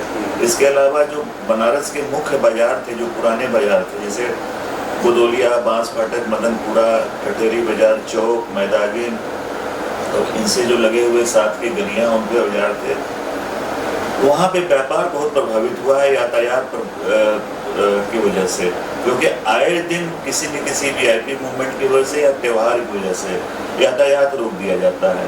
इसकी वजह से व्यापारी वर्ग बड़ा परेशान था। हालांकि यातायात सुधार के तमाम उपाय किए गए, लेकिन वीआईपी मूवमेंट के चलते और काशी विश्वनाथ धाम बनने के बाद जो बनारस में दर्शनार्थियों की संख्या अचानक से इतनी बढ़ गई कि स्थानीय लोगों को उससे असुविधा होने लगी। ठीक है कि होटल का कारोबार बढ़ा, पर्यटन का कारोबार बढ़ा, लेकिन जो बनारस का मुख्य कारोबार था, साड़ी उद्योग हुआ, काष्ठकला उद्योग हुआ, जो यहाँ के लोकल व्यापारी थे, उनको दिक्कत हुई। तो इससे यह निष्कर्ष निकाला जा सकता है कि अजय राय को व्यापारियों का भी वोट मिला, अजय राय को जो उनकी कांग्रेस पार्टी का जो परंपरागत वोट था वो भी मिला, प्लस सपा का भी वोट मिला। एक चीज मैं यहाँ पे यह कहना चाहूँगा, पिछले विधानसभा में शहर दक्षिणी का क्षेत्र भाजपा हारते हारते बची थी। सबको मालूम होगा, मात्र 10,000 वोटों से नीलकंठ तिवारी यहाँ चुनाव जीते। उसी समय भाजपा को यह सोचना चाहिए था कि आखिर शहर दक्षिणी का क्षेत्र, जो सबसे महत्वपूर्ण क्षेत्र, जिसको पुराना बनारस भी कहा जा सकता है, वहाँ पे आखिर लोगों को क्या दिक्कतें हैं, क्या समस्याएं आ रही हैं। लेकिन यहाँ के जो भाजपा के स्थानीय नेता और जनप्रतिनिधि हैं, उनका संभवतः यह मानना रहा होगा कि मोदी है तो मुमकिन है, हम कुछ करें या ना करें, मोदी है तो हम तो चुनाव जीत जाएंगे। लेकिन मोदी ने चुनाव जरूर जीत गया, लेकिन बहुत ही मामूली अंतर, 1.5 लाख का अंतर कोई अंतर नहीं होता। आपको याद होगा इसी चुनाव में मध्य प्रदेश में शिवराज सिंह चौहान लगभग 8 लाख मतों से चुनाव जीते हैं। कहाँ 8 लाख मतों से शिवराज सिंह चौहान का जीतना और कहाँ मात्र 1.5 लाख। इंदौर में 11 लाख से ज्यादा वोट से जीते हैं लालवानी जी, जो कि ये सोच लीजिए कि बीजेपी के टिकट पे लोग इतने मतों से जीत रहे हैं, और बीजेपी का जो पूरा चुनाव अभियान है जिसकी इर्द गिर्द घूम रहा है, वो मात्र 1.5 लाख वोटों से अगर बनारस से चुनाव जीत रहे हैं, तो निश्चित ही बीजेपी के लिए सोचने का वक्त है कि आखिर कहाँ हमसे चूक हुई। राजेश जी, कुछ नैरेटिव्स भी इस बार के चुनाव में देखने को मिले। एक तो नैरेटिव ईवीएम, डीएम, ये तो पिछले 3-4 दिनों से चल ही रहा है। इसके अलावा महंगाई, बेरोजगारी, इन सारे मुद्दों को भुनाने में विपक्ष सफल होता कहीं दिख रहा है। देखिए एक तो बनारस का जो चुनाव था जिसके लिए आपने पूछा मुझे, तो उसका बनारस का, अब अगर इसको आप बड़े पैमाने पे अगर जाओ, ये पूरे देखना चाहते हैं, अगर हम सिर्फ यूपी के पैमाने पे इसको देखें तो कांग्रेस ने सिर्फ 2 मुद्दे उठाए थे अपने, हालांकि 5 उनके न्याय थे, न्याय पत्र, 25 गारंटियां उन्होंने अपने चुनाव घोषणा पत्र में रखी थी। उसमें युवा, महिला, श्रमिक और जो है क्या किसान और एक भागीदारी, 4-5 तो मुद्दे थे, उनके साथ 25 गारंटियां थे। लेकिन जो सबसे बड़ा मुद्दा उन्होंने उठाया वो महंगाई और बेरोजगारी का था। अपनी हर चुनाव सभा में राहुल गांधी ने इसी मुद्दे को सबसे ज्यादा प्रमुखता दी। हालांकि कांग्रेस का ध्यान भटकाने के लिए तमाम बीजेपी की तरफ से तमाम प्रयास हुए, उनको कभी मछली, कभी मटन, कभी मंगलसूत्र, और यहाँ तक कहा गया कि कांग्रेस अगर चुनाव सत्ता में आई तो आपके घर की टोटी खोल ले जाएगी, आपका जो है बैंक अकाउंट खाली कर देगी। लेकिन कांग्रेस कभी भी इन सब बातों का जवाब नहीं दिया, सिर्फ अपने मुद्दे पर टिकी रही। और एक जो सबसे महत्वपूर्ण मुद्दा था यहाँ पे, वो था 400 पार। 400 पार बीजेपी ने नारा दिया कि अब की बार हम 400 पार करके दिखाएंगे। तो अब इससे शुरू में तो दिक्कत हुई विपक्ष को, लेकिन विपक्ष ने इसी को अपना हथियार बना लिया। हर चुनाव के सभा में विपक्ष यह पूछने लगा सवाल, राहुल, अखिलेश और जहाँ अन्य राज्यों में भी नेता थे, भाई 400 पार आपको क्यों चाहिए? तो उसका जवाब भी बीजेपी की तरफ से ही आया। संविधान बदल इनके जो नेता थे, सांसद थे, जैसे लल्लू सिंह हुए और दिया कुमारी हुई, अरुण गोविल हुए, अनंत हेगड़े हुए, इनकी तरफ से बयान आया कि हम संविधान बदलना चाहते हैं। और यह जो बयान था, यह एक तरह से बैकफायर कर गया, क्योंकि इसको जो है विपक्ष ने मुद्दा बनाया कि अरे इससे तो आरक्षण खत्म हो जाएगा, जो दलितों पिछड़ों को आरक्षण मिला है। इनको, बीजेपी को यह उम्मीद ही नहीं थी कि यह हमारा जो सबसे प्रमुख हथियार है 400 पार, यह हमारे खिलाफी हथियार बन जाएगा। और यह मैसेज गया दलितों में, पिछड़ों में कि आपका आरक्षण समाप्त कर दिया जाएगा। कई गांवों में जगह जगह इसके लिए दलितों में मीटिंग हुई, संविधान सर पर रख के प्रभात फेरी निकाली गई। राहुल गांधी ने अपनी हर मीटिंग में संविधान को दिखाया, लोगों को बताया कि ये बीजेपी की साजिश है कि आपका आरक्षण खत्म हो जाएगा। यह जो है बहुत बड़ा फैक्टर था। दूसरा एक बड़ा फैक्टर था अखिलेश यादव का PDA, पिछड़ा, दलित और अल्पसंख्यक। अब आपको याद होगा कि पिछले चुनाव में भी सपा और बसपा में गठबंधन हुआ था। बसपा को 10 सीटें लोकसभा में मिली थी, क्योंकि सपा के वोट तो बसपा को गए थे, लेकिन बसपा के वोट सपा में नहीं आ पाए, तो मात्र सपा को 5 सीटों से संतोष करना पड़ा। इस बार यह गठबंधन नहीं हो पाया, मायावती नहीं आई इंडिया गठबंधन में, लेकिन अखिलेश ने उनके बड़े वोट बैंक को अपनी तरफ कर दिया PDA गठबंधन बना के। इस सारे फैक्टर जो थे, इसका बीजेपी अनुमान नहीं लगा पाई और न ही इसकी काट खोज पाई। इसी का परिणाम है जो आज इंडिया गठबंधन यूपी में बीजेपी को पीछे छोड़ के आगे पहुंच गया है। और सबसे बड़ा नुकसान बीजेपी को यूपी में हुआ है, 303 सीटों से 240 के आसपास इस समय दिखाई दे रहे हैं। तो राजेश जी, जिस तरह से बनारस पे हम बात कर रहे थे और हमने अभी यूपी पर बात किया, अगर हम पूरे देश के अगर चुनाव की हम बात करें, 543 सीटों पे जो वोटिंग हुई और उसके परिणाम हमारे सामने आ रहे हैं और तकरीबन फाइनल है जितने आ रहे हैं 296-298 के आसपास एनडीए और 232-234 इंडी गठबंधन। इंडी गठबंधन को 125 सीटों का इजाफा और एनडीए को तकरीबन उतनी ही सीटों का हानि, 370 बोल रहे थे ये, और बीजेपी आ गई 242-44 पे। 370 से अगर 244 पे बीजेपी आती तो 125 के आसपास की सीट का इनको खामियाजा भुगतना पड़ रहा है। क्या जो विपक्ष के नैरेटिव्स थे, विपक्ष के जो मुद्दे थे, उन मुद्दों के सामने कंपैरेटिव लेवल पे बीजेपी अपने आप को खड़ा नहीं कर पाई, या वो आश्वस्त है कि मोदी है तो सब कुछ मुमकिन है और इसी पे वो पूरे भारत में केवल मोदी का चेहरा दिखाकर ही चुनाव को लड़ते रहे? देखिए, एक चीज़ हमेशा ध्यान रखना चाहिए लोकतंत्र में खास तौर से, कि कोई भी अपराजय नहीं होता है। हार जीत चुनाव में लगी रहती है और कभी भी यह मान के मत चलिए कि हम हमेशा जीतेंगे ही। 2019 का आप चुनाव परिणाम उठा के देखेंगे तो भाजपा को लगभग 37% मत मिले थे, जबकि 2014 में 31% वोट मिले थे। 6% वोट की वजह से 282 से इनकी सीटें 303 हो गई।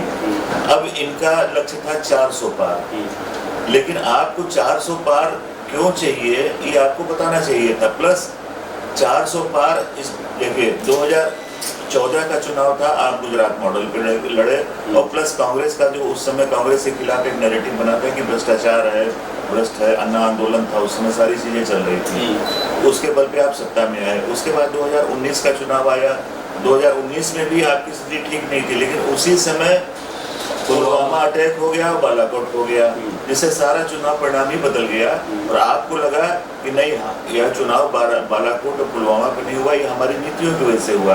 आपको उसी समय सचेत हो जाना चाहिए था, लेकिन आप उस समय नहीं सचेत हुए।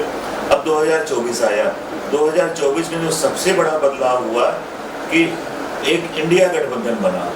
इंडिया गठबंधन बना, आपको सोचना चाहिए कि 2019 में मेरा वोट प्रतिशत 37 था, 63% वोट उस समय भी विपक्ष के पास थे, और अगर यह विपक्ष संगठित हो गया तो क्या होगा। और आपने विपक्ष को संगठित होने का मौका दिया, और वह मौका आपने कैसे दिया? आपने ईडी, सीबीआई जैसी संस्थाओं को, इनकम टैक्स जैसी संस्थाओं को विपक्षी नेताओं के पीछे लगा दिया। कोई ऐसा नेता नहीं था, महाराष्ट्र से उठा के आप देख लीजिए, बिहार से उठा के देख लीजिए, यूपी, दिल्ली, सारे प्रमुख नेताओं के खिलाफ जांच शुरू हो गई, कई लोगों को जेल में डाल दिया गया। इससे विपक्ष को यह लगा कि अगर हम लोग एकजुट नहीं हुए, संगठित नहीं हुए, तो एक दिन ऐसा होगा कि हमारा वजूद मिट जाएगा। इसलिए एक इंडिया गठबंधन बना। शुरू में इंडिया गठबंधन इतना ताकतवर नहीं दिख रहा था, आपसी अंतर विरोध थे, लेकिन जैसे जैसे चुनाव नजदीक आया, सारे आपसी मतभेद खत्म हो गए, सीटों का बंटवारा हुआ, और उसका परिणाम अब आपको देखने को मिल रहा है उन राज्यों में जहाँ जहाँ गठबंधन हुए हैं, जैसे महाराष्ट्र हुआ, यूपी हुआ, राजस्थान हुआ, इन जगहों पे भाजपा काफी, पश्चिम बंगाल हुआ, नहीं पश्चिम बंगाल में समझौता नहीं हो पाया था कांग्रेस और लेकिन वो टीएमसी ने बाहर से तो नहीं समझौता हो पाया, पंजाब में भी समझौता नहीं हुआ, लेकिन दिल्ली में समझौता हुआ था, बाकी जगहों पे समझौता हुआ था। और जिन जगहों पे समझौता हुआ वहाँ पे अच्छे परिणाम सामने आए। जैसे यूपी का ही आप उदाहरण लीजिए, यूपी में पिछली बार 62 सीटें थी बीजेपी के पास, सिर्फ बीजेपी की, और 2014 में 72 सीटें थी 2014 में, 2019 में 62 सीटें थी। तो इनको इस बार एग्जिट पोल और सारी एजेंसियां इनकी जो लगी थी बता रही थी कि इस बार आपको 70 से ऊपर सीटें जाएंगी, 72-74 बताए, लेकिन जो मैदानी हकीकत थी, जो जमीनी हकीकत थी, बिल्कुल इससे उलट थी। इनको ये सोचना चाहिए था कि एक गठबंधन भी तैयार हो गया है। सपा के लिए कहा जाता था कि यह दबंगों की पार्टी है, अपराधियों की पार्टी है, गुंडों की पार्टी है, इसलिए इसको वोट मत दीजिए। लेकिन जब इसके साथ कांग्रेस ऐड हो गई तो कांग्रेस का एक चेहरा आया कि कांग्रेस कम से कम एक ऐसी पार्टी है जिसके ऊपर इस तरह के आरोप नहीं है। तो जो आरोप सपा पे लगते थे वो आरोप एक तरह से माइनस हो गए। तो यह प्लस पीडीए गठबंधन और प्लस मायावती के जो परंपरागत वोट थे वो इस बार इंडिया गठबंधन हो गए। इसलिए यूपी में इतनी भाजपा की बुरी हार हुई है, जो इंडिया गठबंधन से भी नीचे आ गए हैं लोग। हाँ, तो राजेश जी, नैरेटिव्स को देखा जाए तो नैरेटिव्स पे हम बातें कर रहे थे और आपने बहुत खुल के बताया कि क्या क्या कारण रहे होंगे जिसमें एनडीए को इतना दिक्कत का सामना करना दिख रहा है, जो अभी के रुझान है और तकरीबन वो सारे सीट में कन्वर्ट भी हो रहे हैं। अब आती है सरकार बनाने की बात, क्योंकि एनडीए में नीतीश कुमार भी हैं, चंद्रबाबू नायडू भी हैं।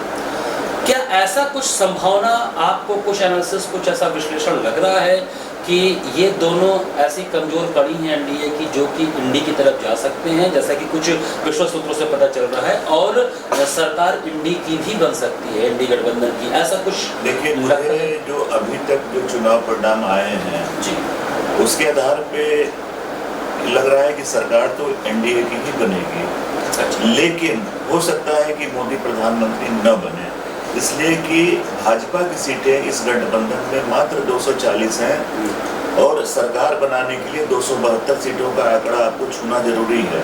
और अगर आप 272 का आंकड़ा नहीं छूते हैं और सहयोगी दलों की मदद से सरकार बनाते तो हमेशा आपको दबाव में रहना पड़ेगा। और नरेंद्र मोदी इस तरह के दबाव की राजनीति करने के आदी नहीं है कि कोई उनसे आवे और अपनी बात रखे और उसकी बात अगर ना मानी जाए तो आंख दिखावे। इस तरह के 2014 का देख लीजिए, 2019 का, यह गठबंधन एनडीए का इसीलिए सफल हो पाया कि इसमें बीजेपी की सीटें 272 से ज़्यादा थी। तो इस बार स्थिति बदल गई है। इस बार तेलुगु देशम पार्टी ने भी अच्छा प्रदर्शन किया है, जेडीयू ने भी अच्छा प्रदर्शन किया है। यह दो प्रमुख इसके दल हैं। महाराष्ट्र में एकनाथ शिंदे को भी ले लें, उनकी भी कुछ सीटें आई हैं, लेकिन यह नेचुरल एलाई नहीं कहे जाएंगे बीजेपी के। इसलिए हो सकता है कि जो है इंडिया गठबंधन की तरफ भी इनके कुछ सहयोगी चले जाएं। अगर सहयोगी इनके साथ रहते भी हैं तो यह शर्त रख सकते हैं कि भाई आप प्रधानमंत्री का चेहरा बदलिए। यह दोनों संभावनाएं इस समय चल रही हैं। इस बीच हम आपको बता दें कि बनारस की सीट पे नरेंद्र मोदी 6,12,970 वोट पाकर अपने निकटतम प्रतिद्वंदी अजय राय से 1,52,513 वोटों से जीत गए हैं, जो कि अब तक के तीनों कार्यकाल में सबसे कम मार्जिन से नरेंद्र मोदी का जीत ये बोला जाएगा। अजय राय जो कि इंडी गठबंधन के चेहरा हैं, इंडी गठबंधन सपा और कांग्रेस सबने मिलकर जो गठबंधन बनाया हुआ है, उनको बहुत ही मतलब आशा के विपरीत 4,60,457 वोट मिले। अगर परसेंटेज देखें तो नरेंद्र मोदी को 54.2% मत मिले हैं और अजय राय को 40.7%।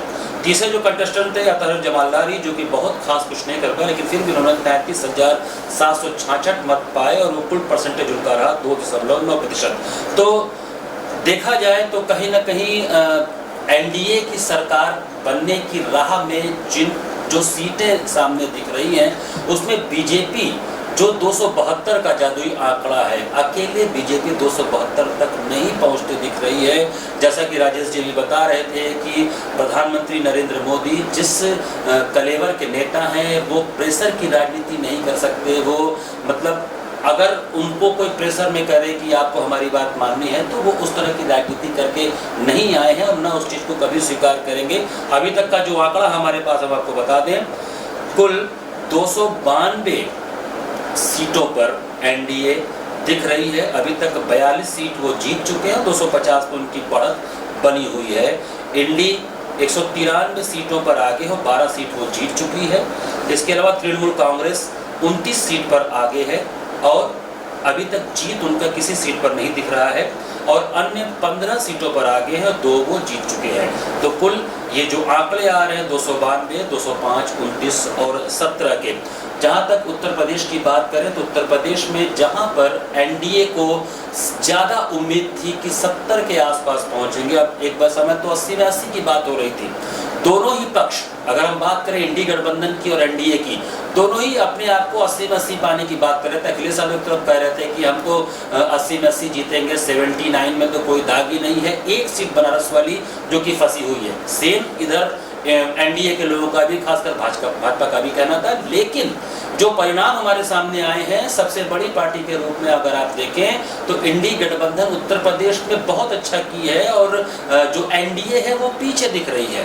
और उत्तर प्रदेश एक ऐसा राज्य है जो जहां से होकर प्रधानमंत्री का रास्ता निकलता है, दिल्ली की ओर ये रास्ता जाता है और यहाँ से मजबूती मिलती है। और यही बेल्ट, पश्चिम बंगाल, उत्तर प्रदेश, ये सारी जगहों पर एनडीए को थोड़ा आशा के विपरीत कम सीटें मिली हैं। यहाँ पर हम एक छोटा सा ब्रेक लेंगे और ब्रेक के उस पार राजेश जी के साथ इस चुनाव 18वीं लोकसभा का जो चुनाव है, इस पे हमारा विश्लेषण जारी रहेगा।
ये एक नया पन्ना है, क्योंकि ये बदलाव भी बता रहा है, लेकिन इसी के साथ ये भी कह रहा है कि फिर एक बार मोदी सरकार, लेकिन गठबंधन की सरकार 245 है बीजेपी जेडीयू के वरिष्ठ नेता केसी त्यागी की तरफ से दी गई है, वो ये कि जेडीयू का इंडिया के साथ जाने की संभावनाओं से इनकार है।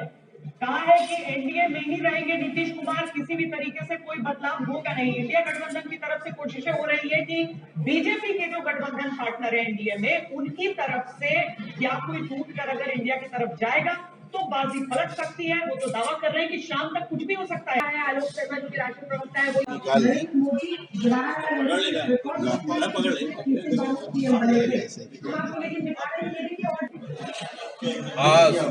शुरू करो क्या भैया। थोड़ा सा आप लोग हाथ ऊपर उठाइए पीछे वाले।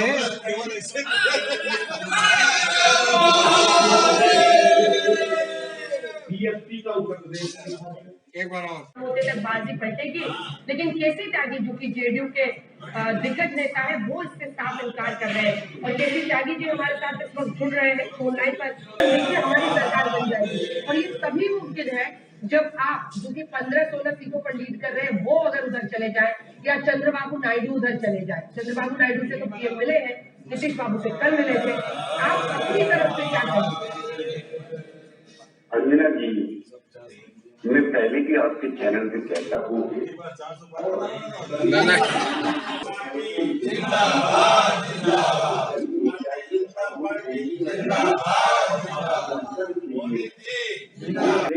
इसलिए ऐसी किसी भी बात को मैं सिरे से खारिज करता हूँ कि हम एनडीए से बाहर आएंगे या किसी और गठबंधन।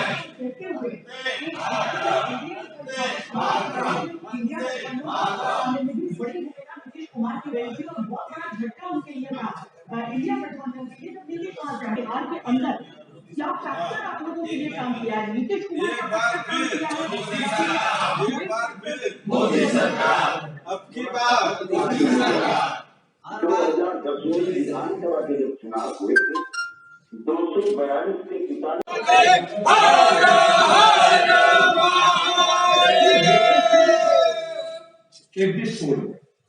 ये 27% वोट से केरला में दिखा दो। अब बताइए यार ये इस तरह का कोई यकीन करेगा? राजस्थान में 25 सीटें थे और 35 सीट दिखा दिया, हिमाचल में 4 सीट थी वहाँ 8 दिखा दिया, उत्तराखंड में 5 थी वहाँ पे। इधर मत देखिए उधर ही देखिए। पासवान के बेटे चिराग पासवान खिला रहे हैं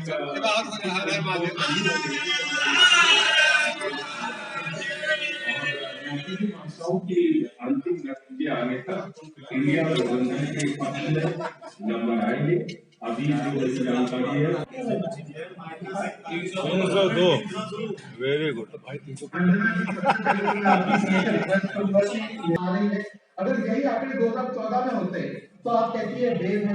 भारतीय जनता पार्टी स्वयं अपने बल पर इंडी अलायंस से ज्यादा है।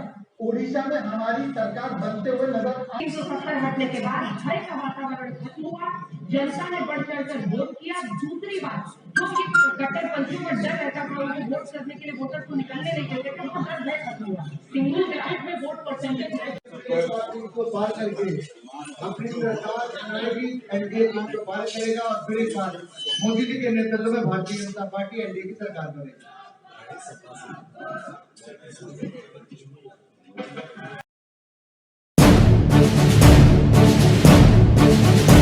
Facilities of Navneeta Kuwar Public School: quality education, well qualified faculty, dance, vocal, instrumental music, robotics, art and craft, skating, karate classes, indoor and outdoor activities, use playground for kindergarten and various types of games, math, physics, biology, chemistry lab and smart library, well maintained computer lab and classes, highly secure and GPS track conveyance facilities, educational based activities using technique tools and interesting methods for students.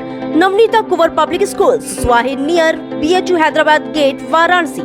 Mobile number 7311128462. Navneeta Kuwar Public Schools.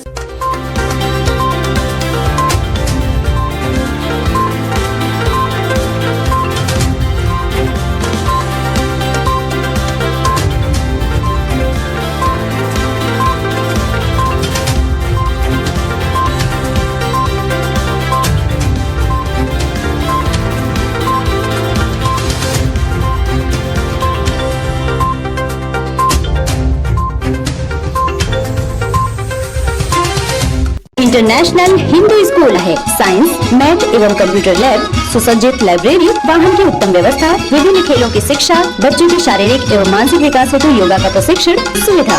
इतना ही नहीं, आपके छोटे बच्चों के लिए एक ऐसी जगह जहां हम देते हैं शिक्षा के साथ साथ मौज मस्ती भरा वातावरण। International Hindu school, Nagwa, Lanka, Varanasi. I am a student of Jeevandeep Mahavidyalaya. I am proud of Mahavidyalaya for excellent faculty, best support and best infrastructure and best place. I am a student of Jeevandeep Mahavidyalaya. I am proud of Mahavidyalaya for excellent faculty, best support and best infrastructure and best place. I am a student of Jeevandeep Mahavidyalaya. I am proud of Mahavidyalaya for excellent faculty, best support and best infrastructure and best.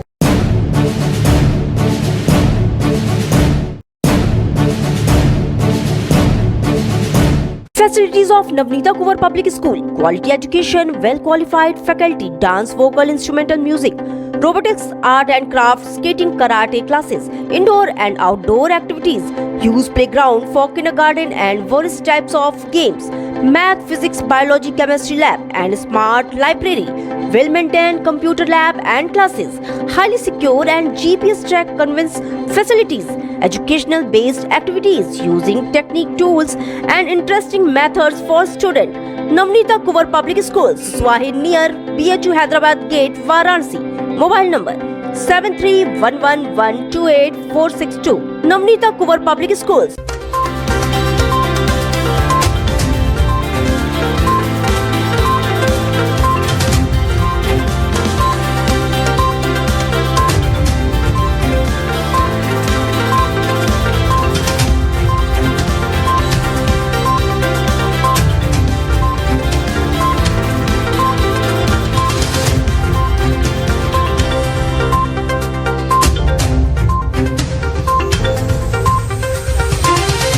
International Hindu school है। Science, math एवं computer lab, सुसज्जित library, वाहन की उत्तम व्यवस्था, विभिन्न खेलों की शिक्षा, बच्चों के शारीरिक एवं मानसिक विकास हेतु योगा का प्रशिक्षण सुविधा।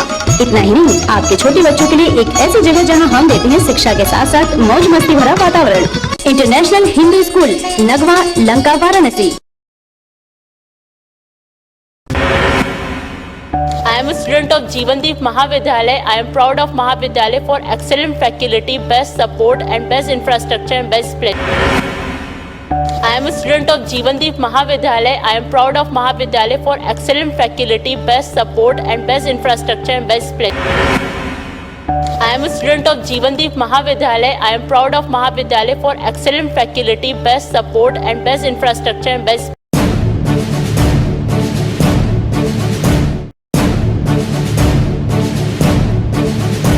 Facilities of Navneeta Kuvar Public School, quality education, well qualified faculty, dance, vocal, instrumental music, robotics, art and craft, skating, karate classes, indoor and outdoor activities, use playground for kindergarten and various types of games, math, physics, biology, chemistry lab and smart library, well maintained computer lab and classes, highly secure and GPS track convince facilities, educational based activities using technique tools and interesting methods for students. Navneeta Kuvar Public Schools, Swahi near BHU Hyderabad Gate, Varanasi. Mobile number 7311128462. Navneeta Kuvar Public Schools.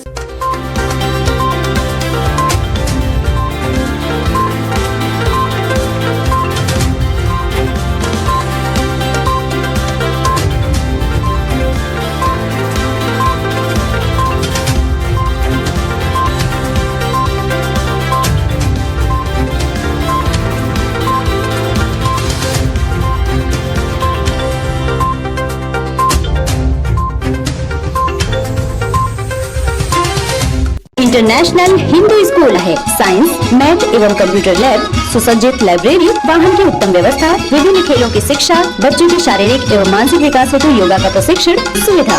इतना ही नहीं, आपके छोटे बच्चों के लिए एक ऐसी जगह जहां हम देते हैं शिक्षा के साथ साथ मौज मस्ती भरा वातावरण। International Hindu school, Nagwa, Lanka, Varanasi. I am a student of Jeevandeep Mahavidyalaya. I am proud of Mahavidyalaya for excellent faculty, best support and best infrastructure and best place. I am a student of Jeevandeep Mahavidyalaya. I am proud of Mahavidyalaya for excellent faculty, best support and best infrastructure and best place. I am a student of Jeevandeep Mahavidyalaya. I am proud of Mahavidyalaya for excellent faculty, best support and best infrastructure and best.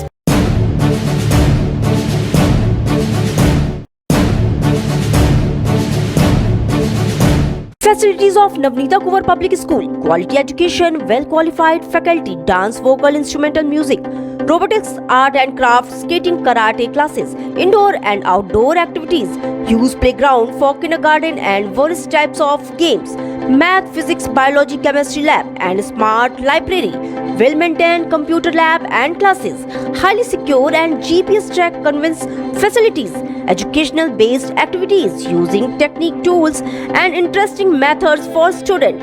Navneeta Kuwar Public Schools, Swahi near BHU Hyderabad Gate, Varanasi. Mobile number 7311128462. Navneeta Kuwar Public Schools.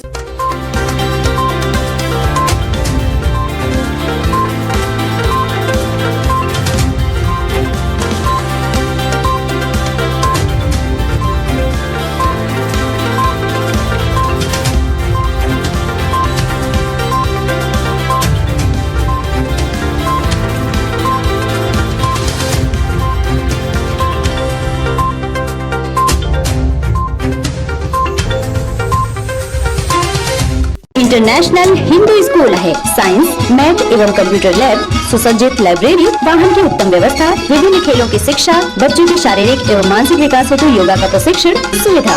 इतना ही नहीं, आपके छोटे बच्चों के लिए एक ऐसी जगह जहां हम देते हैं शिक्षा के साथ साथ मौज मस्ती भरा वातावरण। International Hindu school, Nagwa, Lanka, Varanasi. I am a student of Jeevandeep Mahavidyalaya. I am proud of Mahavidyalaya for excellent faculty, best support and best infrastructure and best place. I am a student of Jeevandeep Mahavidyalaya. I am proud of Mahavidyalaya for excellent faculty, best support and best infrastructure and best place. I am a student of Jeevandeep Mahavidyalaya. I am proud of Mahavidyalaya for excellent faculty, best support and best infrastructure and best.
पार्टियां media पर हमला करती हैं, लेकिन ये एक नया पन्ना है, क्योंकि ये बदलाव भी बता रहा है, लेकिन इसी के साथ ये भी कह रहा है कि फिर एक बार मोदी सरकार, लेकिन गठबंधन की सरकार, कंडीशन 245 है बीजेपी जेडीयू के वरिष्ठ नेता केसी त्यागी की तरफ से दी गई है, वो ये कि जेडीयू का इंडिया के साथ जाने की संभावनाओं से इनकार है।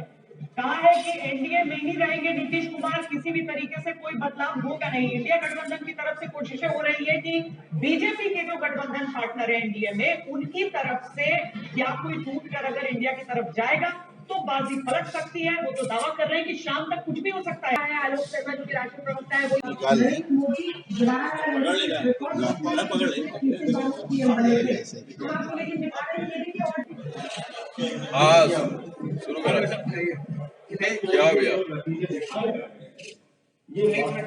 सा आप लोग हाथ ऊपर उठाइए पीछे वाले।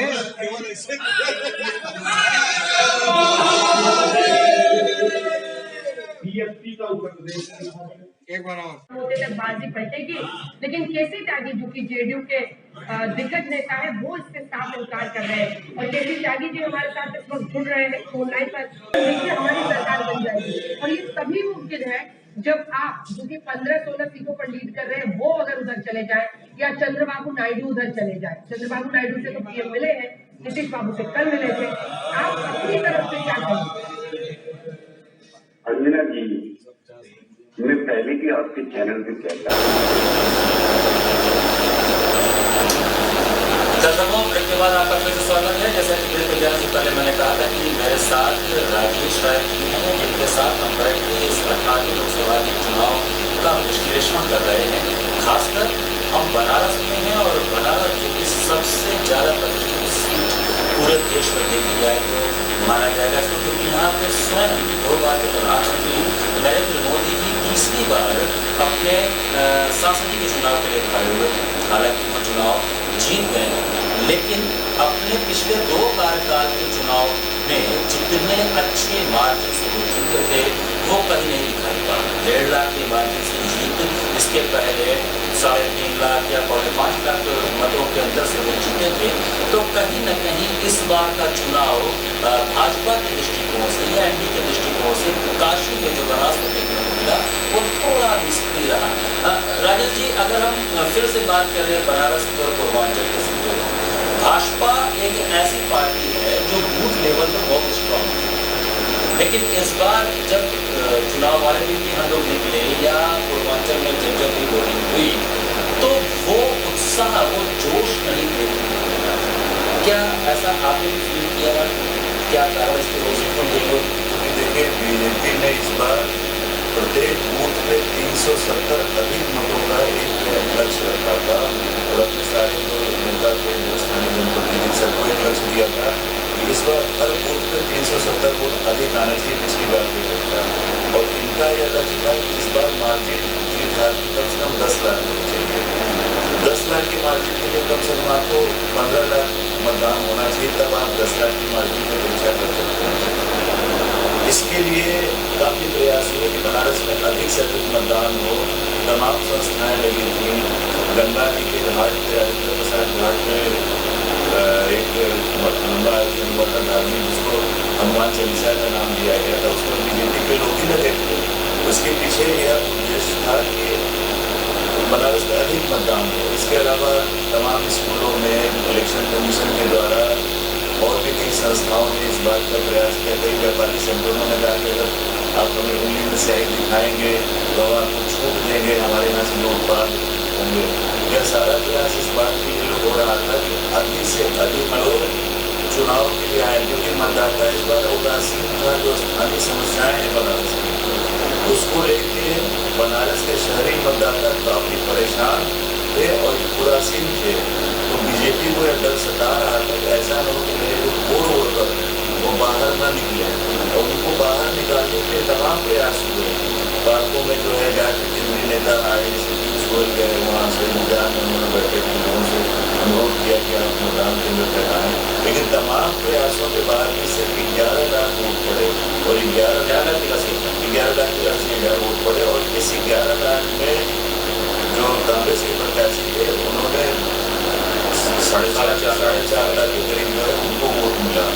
तो जाहिर सी बात है कि जीत हार का प्रतिशत कम होना था और वही हुआ। इसके लिए बीजेपी को मंथन करना होगा कि आखिर स्थानीय मतदाताओं का वह मिजाज क्यों नहीं भाप सकी कि जो घरों से नहीं निकले। बनारस में करीब 19 लाख मतदाता हैं और उसमें से सिर्फ 11 लाख घरों से निकले। आखिर क्या वजह है? आखिर स्थानीय कौन सी समस्या है? इतने विकास कार्य होने के बाद भी मतदाता अगर घरों से बाहर नहीं निकलना है तो कोई न कोई वजह होगी। बीजेपी को इसमें चिंतन करना चाहिए, क्योंकि अंतिम चुनाव नहीं है, इसके बाद भी चुनाव होने हैं। अभी विधानसभा के चुनाव होने हैं 2-3 साल के बाद, उसके बाद फिर लोकसभा का चुनाव होगा। अगर यही ट्रेंड रहा तो आने वाले चुनावों में बीजेपी को काफी मुश्किलों का सामना करना पड़ सकता है। इस बार के चुनाव में श्री राम जन्मभूमि का मुद्दा क्या उतना कारगर नहीं साबित हुआ? उस पर महंगाई और बेरोजगारी ये ज़्यादा बड़े मुद्दे उभर कर आए सामने जनता के लिए। लेकिन उत्तर प्रदेश जहाँ पर अयोध्या है, जहाँ पर इसी वर्ष जनवरी के 22 जनवरी को प्रधानमंत्री ने स्वयं जाके उस पूरा प्राकृतिक का उद्घाटन किया और फिर मंदिर दर्शनार्थियों के लिए खोल दिए गए और एक भव्य मंदिर और एक भव्य कॉरिडोर का निर्माण हुआ है। लेकिन वहीं पे अयोध्या की सीट पे हार का सामना है। तो क्या मुख्य मुद्दा महंगाई बेरोजगारी ये ज़्यादा भारी पड़ी? देखिए, हिंदुस्तान के मतदाताओं की एक चरित्र है, यहाँ की स्मृति बहुत दिनों तक नहीं रहती है, याददाश्त बहुत दिनों तक नहीं रहती है। बीजेपी की 3 मुख्य मुद्दे थे इस चुनाव में: राम, राशन और राष्ट्रवाद। जहाँ तक राम का सवाल है, अयोध्या में राम मंदिर बन गया, जनवरी में उद्घाटन कर दिया। हालांकि वह मंदिर अपूर्ण था, जैसा कि बहुत सारे धर्माचार्यों का कहना है। 4 शंकराचार्य ने इसका विरोध किया। जब तक मंदिर पूर्ण न हो जाए तो प्राण प्रतिष्ठा नहीं होनी चाहिए। लेकिन संभवतः भाजपा को यह लग रहा था कि इसका लाभ हमें मिलेगा और अगर अक्षर बांटने का भी कार्यक्रम था, हर घर में झंडे लग गए जो इसके प्राण प्रतिष्ठा के समय जो लगाए गए बीजेपी के कार्यकर्ताओं ने घरों में झंडे बांट दिए। लेकिन आपको जान के आश्चर्य होगा कि मात्र 1 महीने में लगभग सारे घरों से झंडे उतर गए और कुछ ही घरों में अक्षर बांटा गया। लोगों को यह लगा कि राम के उद्घाटन हो गया है, राम प्रतिष्ठा हो गई, इसकी जरूरत क्या है? इसी राम लहर पे 2024 के जो चुनावी है इसको निकालने जाएंगे और हमें ज़्यादा मेहनत करने की जरूरत नहीं। अब हम दूसरे मुद्दे का राष्ट्रवाद का मुद्दा है कि एजेंडे में जो काफी ऊपर था कि 1870 जब इन्होंने हटा दिया कश्मीर से और आपने CAA भी लागू कर दिया, कि दोनों मुद्दे आपकी एक तरह से खत्म हो गए और जनता में बनारस की जनता या यूपी की जनता को धारा 370 से 2 का अंतर नहीं पड़ने वाला था और न ही CAA लागू होने से भी कोई फर्क नहीं पड़ने वाला था। अब तीसरे मुद्दे पर आपने राशन 5 किलो राशन इन्होंने हर परिवार को बांटने का वादा किया और दे दिए हैं। अगले 5 साल तक मिलना भी था। लेकिन उसी बीच में कांग्रेस की तरफ से आ गया कि हम आपको 10 किलो राशन देंगे और विपक्ष यह समझाने में कामयाब रहा जनता को कि आपने जेब से राशन नहीं दे रहे हैं बल्कि जनता के टैक्स का पैसा है उसके जरिए आपको राशन मिल रहा है। इसलिए सर बीजेपी का या सरकार का कोई योगदान नहीं है। एक तरह से देखा जाए तो तीनों ही मुद्दे जो है इस बार चुनाव में बीजेपी के काम नहीं आए और जिसकी वजह से बीजेपी को इस चुनाव में अच्छी सफलता नहीं मिली और यहाँ तक कि अपमानजनक हार अयोध्या में झेलनी पड़ी जब उनको 85 से चुनाव हार गए। इससे रजत जी ये जो आपने मुद्दे गिना ये तीनों ही मुद्दे जो कंप्लीट हो चुके थे हो चुके थे इसलिए कोई नया मुद्दा बीजेपी जनरेट नहीं कर पाई और यही एक कारण बना कि बनारस ही नहीं जो पूर्वांचल इनका गढ़ था। अगर हम उत्तर प्रदेश की बात करें 80 में से अगर 70-72 सीटें आप लेकर आते हैं तो आप 315-320 लेकर पाते आ रहे हैं और 354 तक आते हैं। तो पूर्वांचल में भी कमोबेश अधिकतर जगह 10-11 जगह पूर्वांचल में उनको हार का सामना करना हुआ।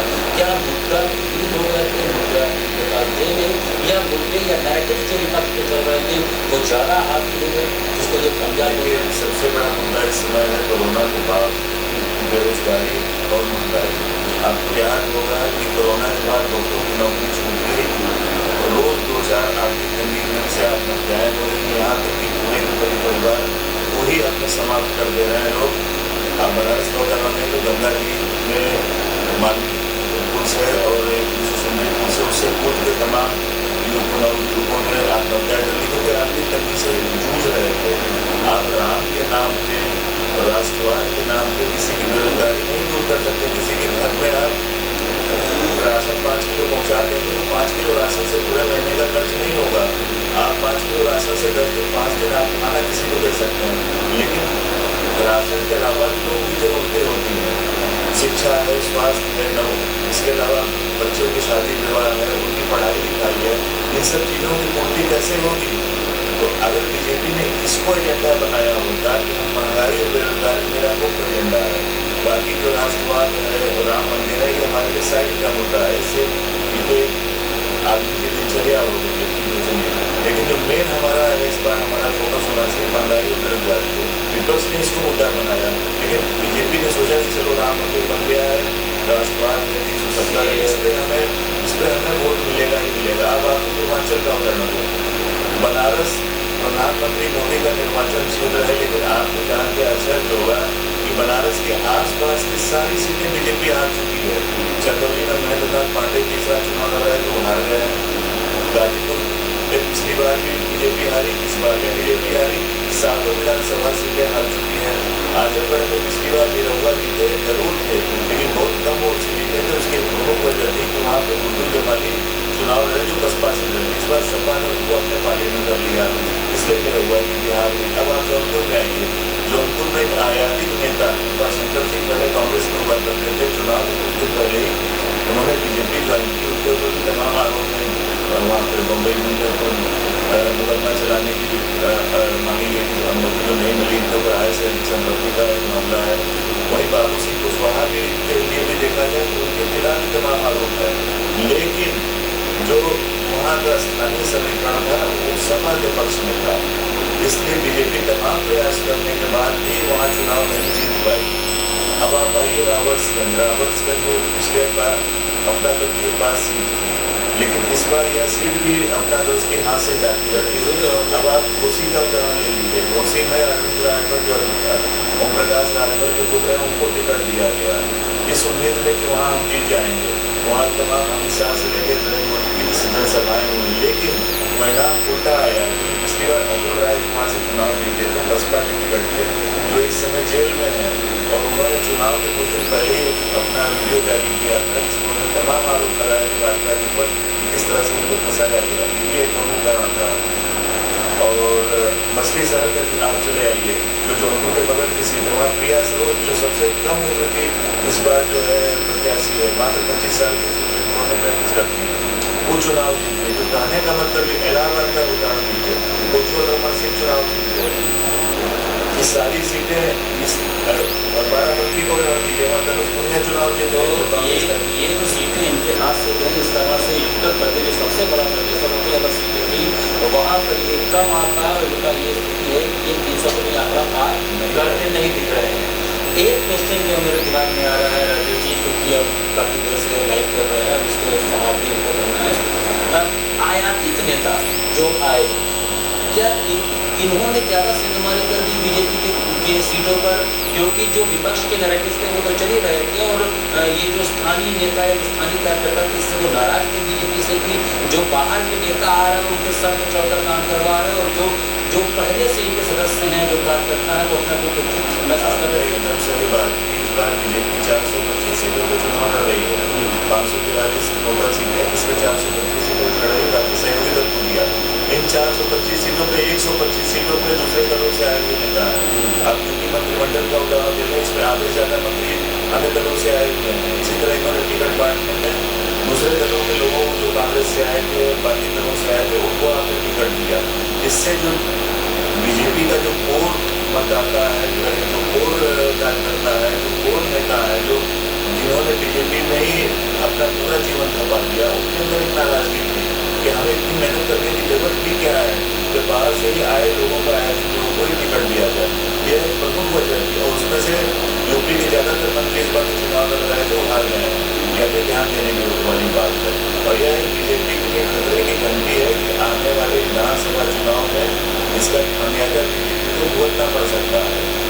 ठीक है। ठीक है राजेश जी, तो बहुत बहुत धन्यवाद हमसे बात करने के लिए। और दर्शकों, ये राजेश जी थे जिनके साथ हम चुनाव के जो 18वीं लोकसभा का चुनाव था, इसमें जो सीटें हैं, जो रुझान थे और जो कन्वर्ट होकर सीटें आ चुकी हैं, पर उस पर चर्चा कर रहे थे। बहुत से मुद्दे थे, बहुत से मुद्दों में महंगाई और बेरोजगारी जो विपक्ष का एक बहुत ही प्रमुख मुद्दा था, जिसको बहुत ही सफलता से दिल्ली गठबंधन ने उठाया और उसमें उनको सफलता हासिल हुई। वहीं पर जो राष्ट्रवाद का नैरेटिव था एनडीए का, खासकर बीजेपी का, राशन का और राम मंदिर का, इसके अलावा राष्ट्रवाद में 370 और ये सारी चीज़ों की बात करें तो ये मुद्दे चूंकि कंप्लीट हो चुके थे और आयातित नेताओं के कारण जो इनके आपसी जो पुराने जो इनके कार्यकर्ता थे उनके अंदर कुछ असंतोष देखने को मिला। और सबसे प्रमुख कारण ये रहा कि जो पश्चिम बंगाल, बिहार और उत्तर प्रदेश की बात करें, ये तीनों ही राज्यों में जो इनको झटका लगा, खासकर पश्चिम बंगाल में इनको झटका लगा,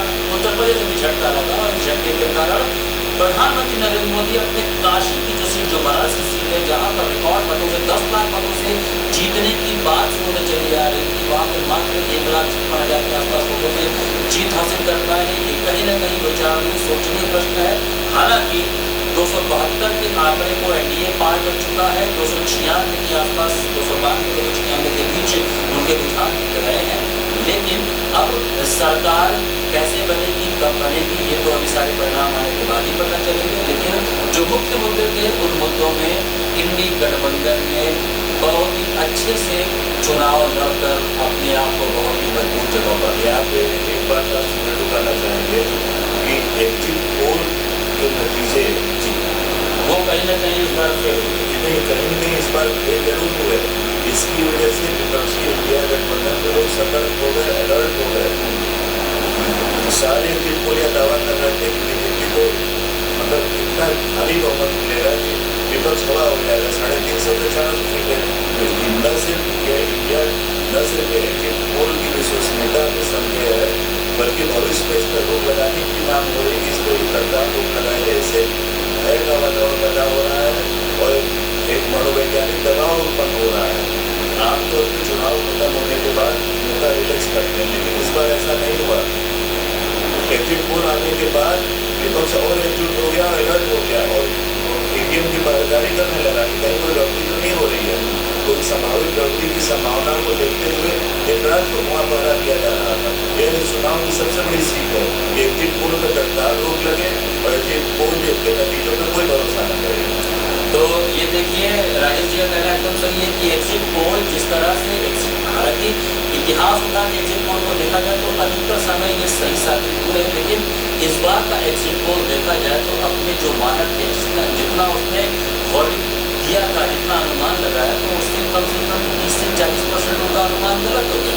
जिस एनडीए को वो 350 से 400 के बीच की सीटें दे रहे थे, वो 294, 292 में सिमट के रह गया। और जिस इंडी गठबंधन को उनका मुख्य आंक रहे थे, वो कहीं ना कहीं 232, 234 पर आकर खड़ा हो गया। तो सही में सिर्फ जो पोल होते हैं उसमें अगर भविष्य में इस तरह के लोग की मांग सारी पार्टियां करती हैं, क्योंकि वो मनोवैज्ञानिक दबाव और मनोवैज्ञानिक दबाव के चलते वो प्रेशर और बहुत सी चीज़ें हैंडल करना चुनाव के तुरंत बाद नेताओं के लिए भी बहुत खतरनाक होता है। इन सारी बातों के साथ हम आपसे लेंगे विदा। और चूंकि नया सरकार का गठन 18वीं लोकसभा का होगा, प्रधानमंत्री नरेंद्र मोदी ही फिर से शपथ लेंगे या कोई और प्रधानमंत्री का चेहरा होगा या इंडी गठबंधन को सरकार का न्योता मिलेगा, ये तो अभी आगे भविष्य में पता चलेगा। लेकिन आज के लिए इतना ही कि ये चुनाव एनडीए और इंडी दोनों के लिए बहुत महत्वपूर्ण था। एनडीए अपने वर्तमान समय में अपने पिछली चीज़ों से बहुत पीछे रह गए और इंडी गठबंधन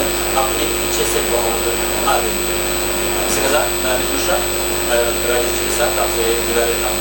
नमस्कार।